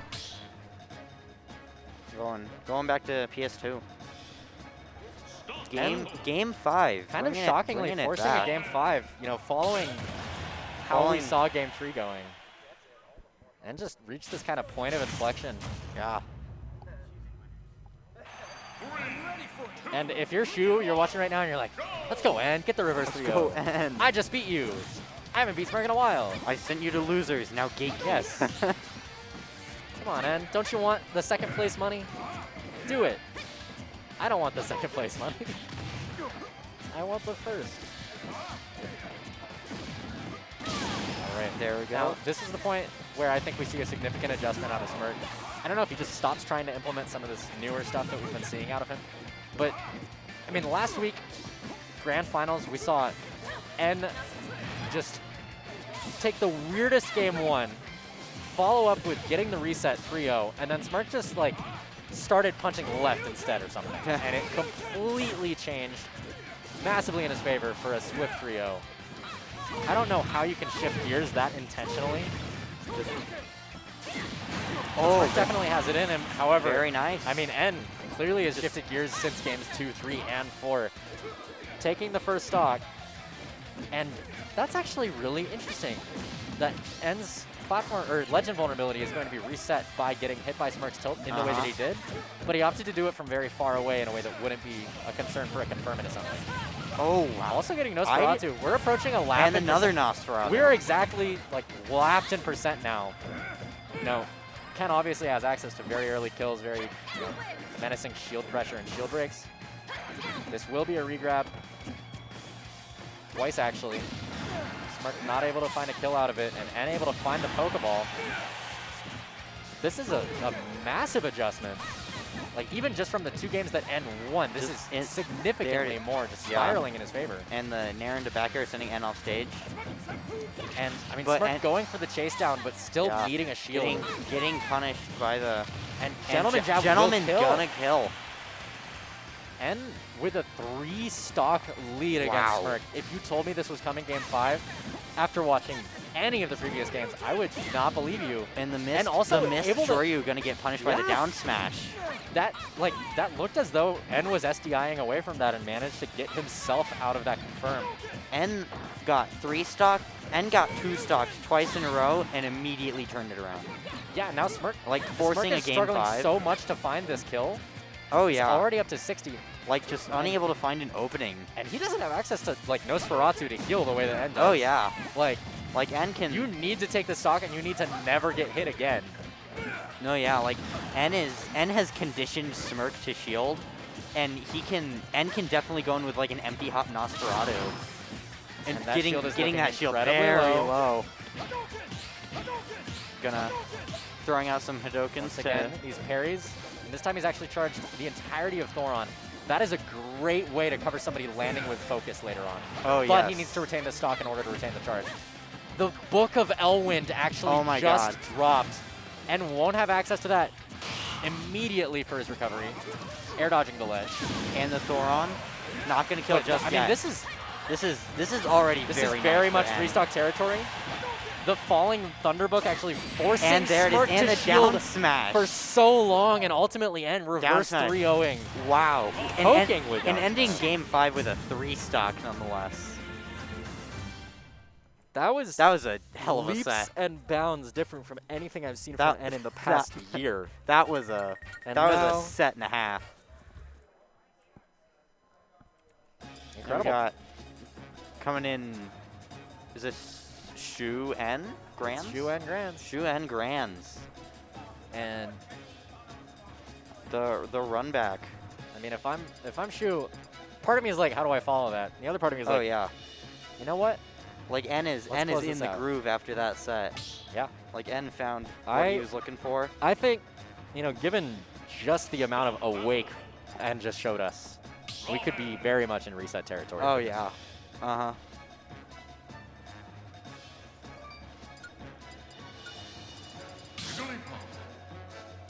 Also, Shu's playing Jigglypuff.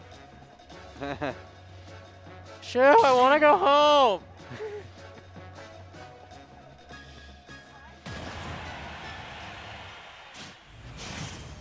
Like, I'm rooting for N, because N's in my carpool. But I'm also rooting for Shu to win this in one set, because N is my carpool. So that you can go home. Exactly. An Oh immediate my shield god! break. Immediate shield break. What are we, But- 10 seconds in? Yeah, but does she get the kill out of it? Because, like, Robin disadvantage. Shu Okay, is yeah, no. stuffing out Elwind right now. Oh, but Also, the Owen book Able is to make it gone, back. but, I mean, Yeah, N makes it back to stage. yeah, Elwind recharges pretty The, quickly. yeah, the 11 sword is getting plugged in to the appropriate sockets.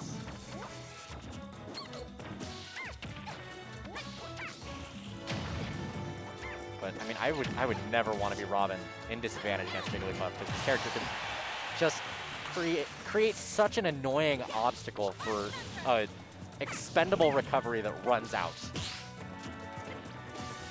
Those active nairs, very punishing bears. And then when you do think you have advantage state as Robin, your 11 swords are expended, and Jigglypuff can fade as far back as she needs. Yeah. And she practically has access to no way. Oh, the up air. All right. Yeah, if you're Shu right there, you were waiting for a defensive option, you know, into the stage that commits into rest. But you're also Jigglypuff, and you'll get killed by Robin back throw. Yeah. You're a light character.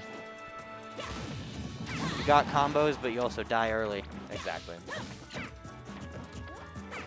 gonna have to shield the discards there, and the Thoron not gonna kill just yet.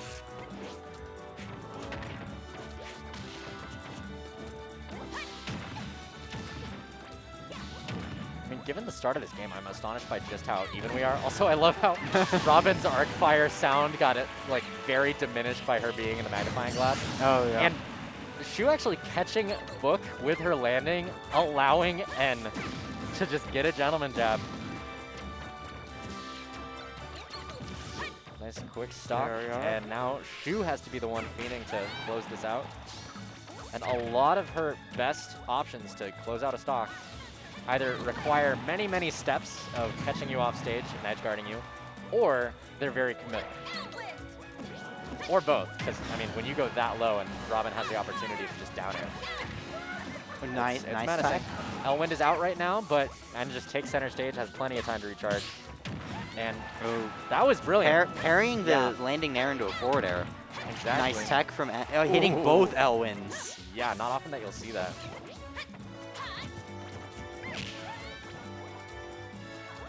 God, and living at 175.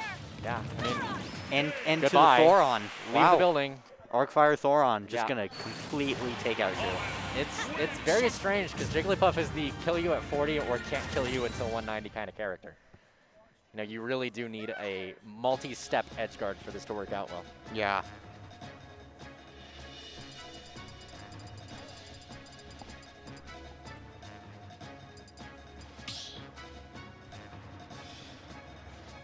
And now, I mean, N happy to get a lead against Shu's pockets. The Diddy Kong is The coming Diddy out Kong next. coming in.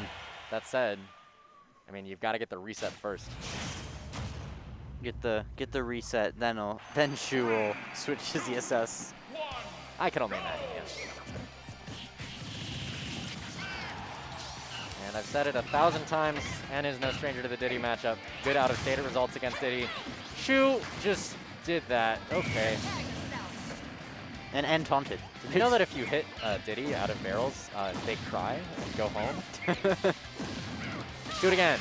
Do it again. Okay, never mind. But Nosferatu.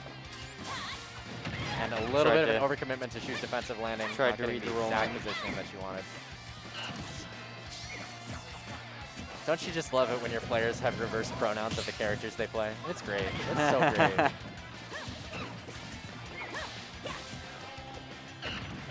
And just staying in shield as long as possible, but Shu sees that opportunity to catch the poke of Robin's face, peeking up above that shield. And Shu really wanting to close this out so we can at least start on the second stock. We're not going to be able to kill quite yet with our monkey flip. Oh, that was the that was strangest that looking was the weirdest slide. scoop. That was the But I mean, weirdest I like guess it scoop. worked. Because that scooped from behind.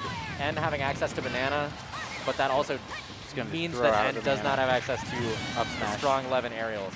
Or up smash. Gonna nice rolling.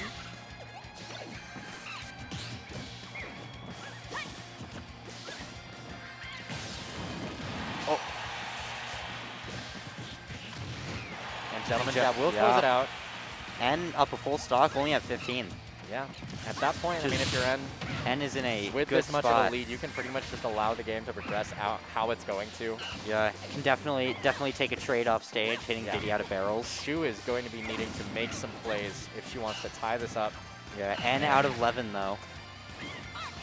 And that's the play she's going to go for. It's just like, hey, I think I know where you'll be. Down here.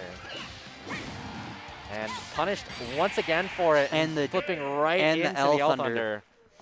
Just gonna completely take her out. All right. And if you're Shu, you're thinking, Do do I I s- want to take a game or two before end resets? Because that sounds like a lot of work, and I don't want that to just go into the wind once we reset this bracket. You know, maybe play to get some information.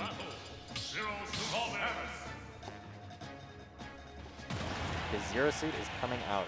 Yep.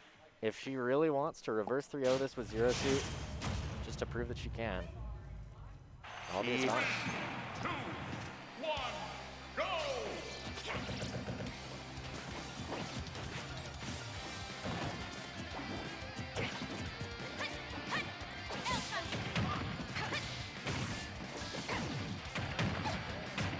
Yep, and Chased deep off stage already, and you know that Shu is happy to just fiend for those flip kicks and spike.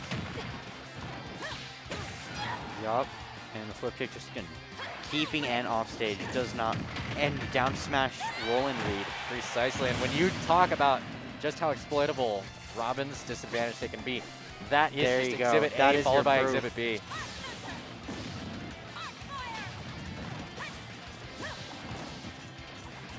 then when Robin's got you in the corner, I mean, they can do some. does Robin really have Shu in the corner right now? Because she's really just not in the posturing corner on this platform. No, not really.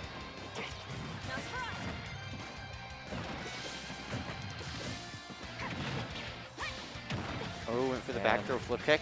I mean, down air's on the table with your Shu right now. Absolutely. And it is a demoralizing kind of thing. There's one big thing that I don't think people really talk about or think about in games of Smash compared to a lot of other games that I play. And that is, how can I maximize how much utility I gain out of a game that I am winning? Can I, in addition to winning this game, also gather enough information about you to guarantee that I win future games? Can I, in addition to winning this game, you know, scare you enough that you play differently? Like anybody who watched the end of Glitch recently, Oh, there was a yeah. big difference between post-reset Zamba and pre-reset Zamba.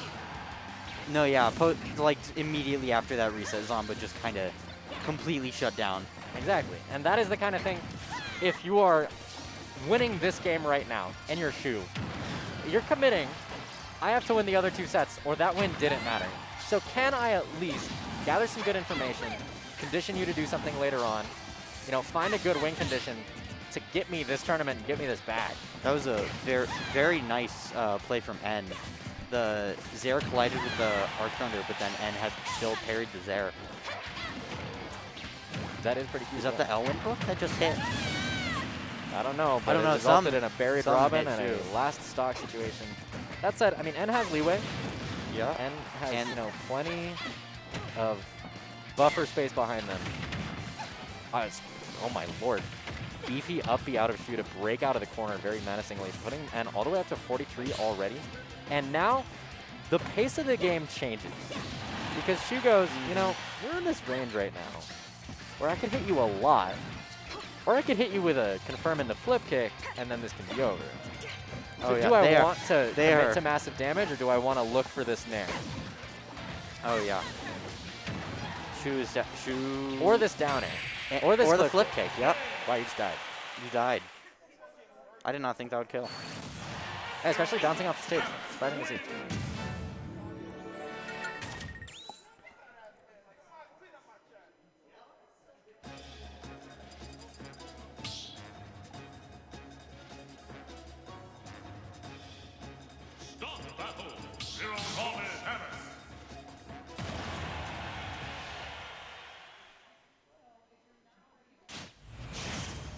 Okay, now the difference between this and the previous game is we have access to N's counter pick, which in this case, for some godforsaken reason recently, is Lilac. Because normally, Robins complain about the stage a fair amount, and I think you tend to agree. I do. It's a pain. I complain about this Yeah, stage. the slants make your arc fire is that much more difficult to actually position correctly. You know, you can't necessarily thunder in the corner. You can't, you know, we just saw ZSS I stun refuse to gun in the believe corner, didn't you quite work. can position arc fire correctly on this stage. On Yoshi's, you can do it. On this stage, I refuse to believe you can.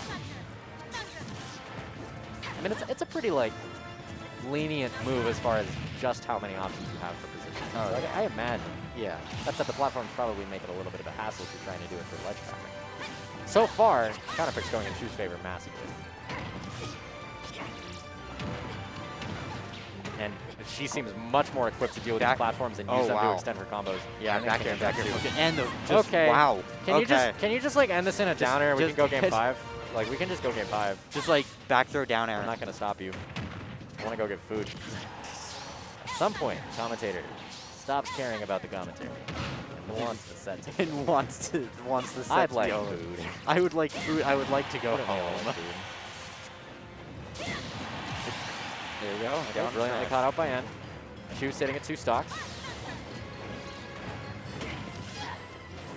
And, I mean, that little empty hop following the up tilt, you can tell that Shu was kind of trying to eke out the possibility of a defensive option by N. Oh, Not really wow, committing to nice. a prediction, though, yet. Landing Nosferatu. Just gathering info. Yeah. Back throw flip kick.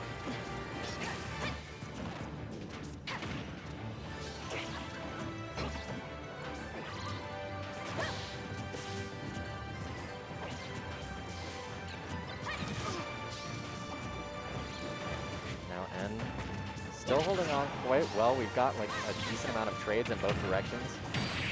Just dropping the- shield at and the the back most air. inopportune moment there, though. And just confirm, just gonna close die, out. just dying to Game back 4. air. That did not look like N's counter pick. That's for damn sure. That definitely wasn't. The fact that N chose that stage and she just went, oh, cool. Oh, I like Lilat. I like Lilat. I can work with this. We have not seen Okay. Yoshi's at all in like the past multiple sets. All right, first game 5 of Grands. And knowing my luck, it's going to be a game 10. So. Shu, having lost with 2 pocket characters and then been very dominant for games 3 and 4 with Zero Suit, I have to wonder what exactly is on her mind for just trying to get this closed out and not let N force the reset. Because if you're N, I mean, you've been handed this opportunity to not have to really worry about taking a full set on Zero Suit quite yet. You get to gather some info. You get to have a very lenient approach to resetting Grands, just given how Jigglypuff went and how good he was. Okay. That said, Neutral you get up, need to get a feature game off down of the smash. Zero Suit. Yeah, you do. And Shu is just navigating so well around your options. And just Yeah, and choosing when to parry take her up turn tilt. very well. Yeah. Notice, like, when Shu gets a parry like that, she doesn't go, now it's my turn to go on a massive tirade and just try to end this right now. She's just like, I'm going to get some easy chip damage, and then I'm going to let you take your turn. And when you taking your turn is respecting me too much, I'm going to get a killed. back air while you're caught in this corner, trying to ease your way on a stage. That looked like H-Box DI to me. I do not think that should have killed. And It's okay. it's okay. We took the Homie stock. stock. We take those. Okay.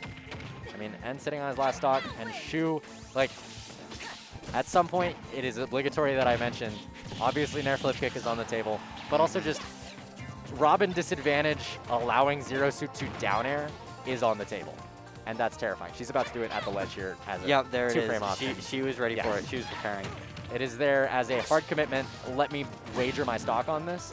It is also there as a soft commitment, hey, if this 2 frames, cool, GG, hand me my money, I'm gonna go home. And now N actually trying to represent hitboxes up in the sky to cover flip kick, or flip jump actually technically. But, I mean, Shu is not biting nearly as early as N is expecting. And it's giving her a lot of very free low recoveries. And You're fine, you're fine. Yeah, Yeah. And DIing correctly to not wind up in the smash type that she presented. Yeah. Yeah, the platform placement means that that berry is not as convenient Oh as wow. Zero Suit would have The flip kick collided with the book and Yep, didn't and spike. has plot armor. That was We say it as often as we can. And absolutely has plot armor. and just raw F Did smash. you really? Okay. Okay, that's not And dead. now you and go the for the side B is side. dead. Okay, bye. Okay, that well, is. congratulations to Shu. That was over way sooner than I was anticipating. But man, she just closed that out. Shu winning ESF number 69. Nice. Happy belated birthday to Steak Fox. Our TO is Yeah, not here by right now. a You don't day. look a day over 40. Promise. And thank you to Kuita for TOing tonight. Thanks for commentating with me, Echo. Yeah. It's been real. I appreciate you. Uh-huh. And we will probably be seeing you all back next Friday. So we'll be signing off. Have a great night, everybody. See ya.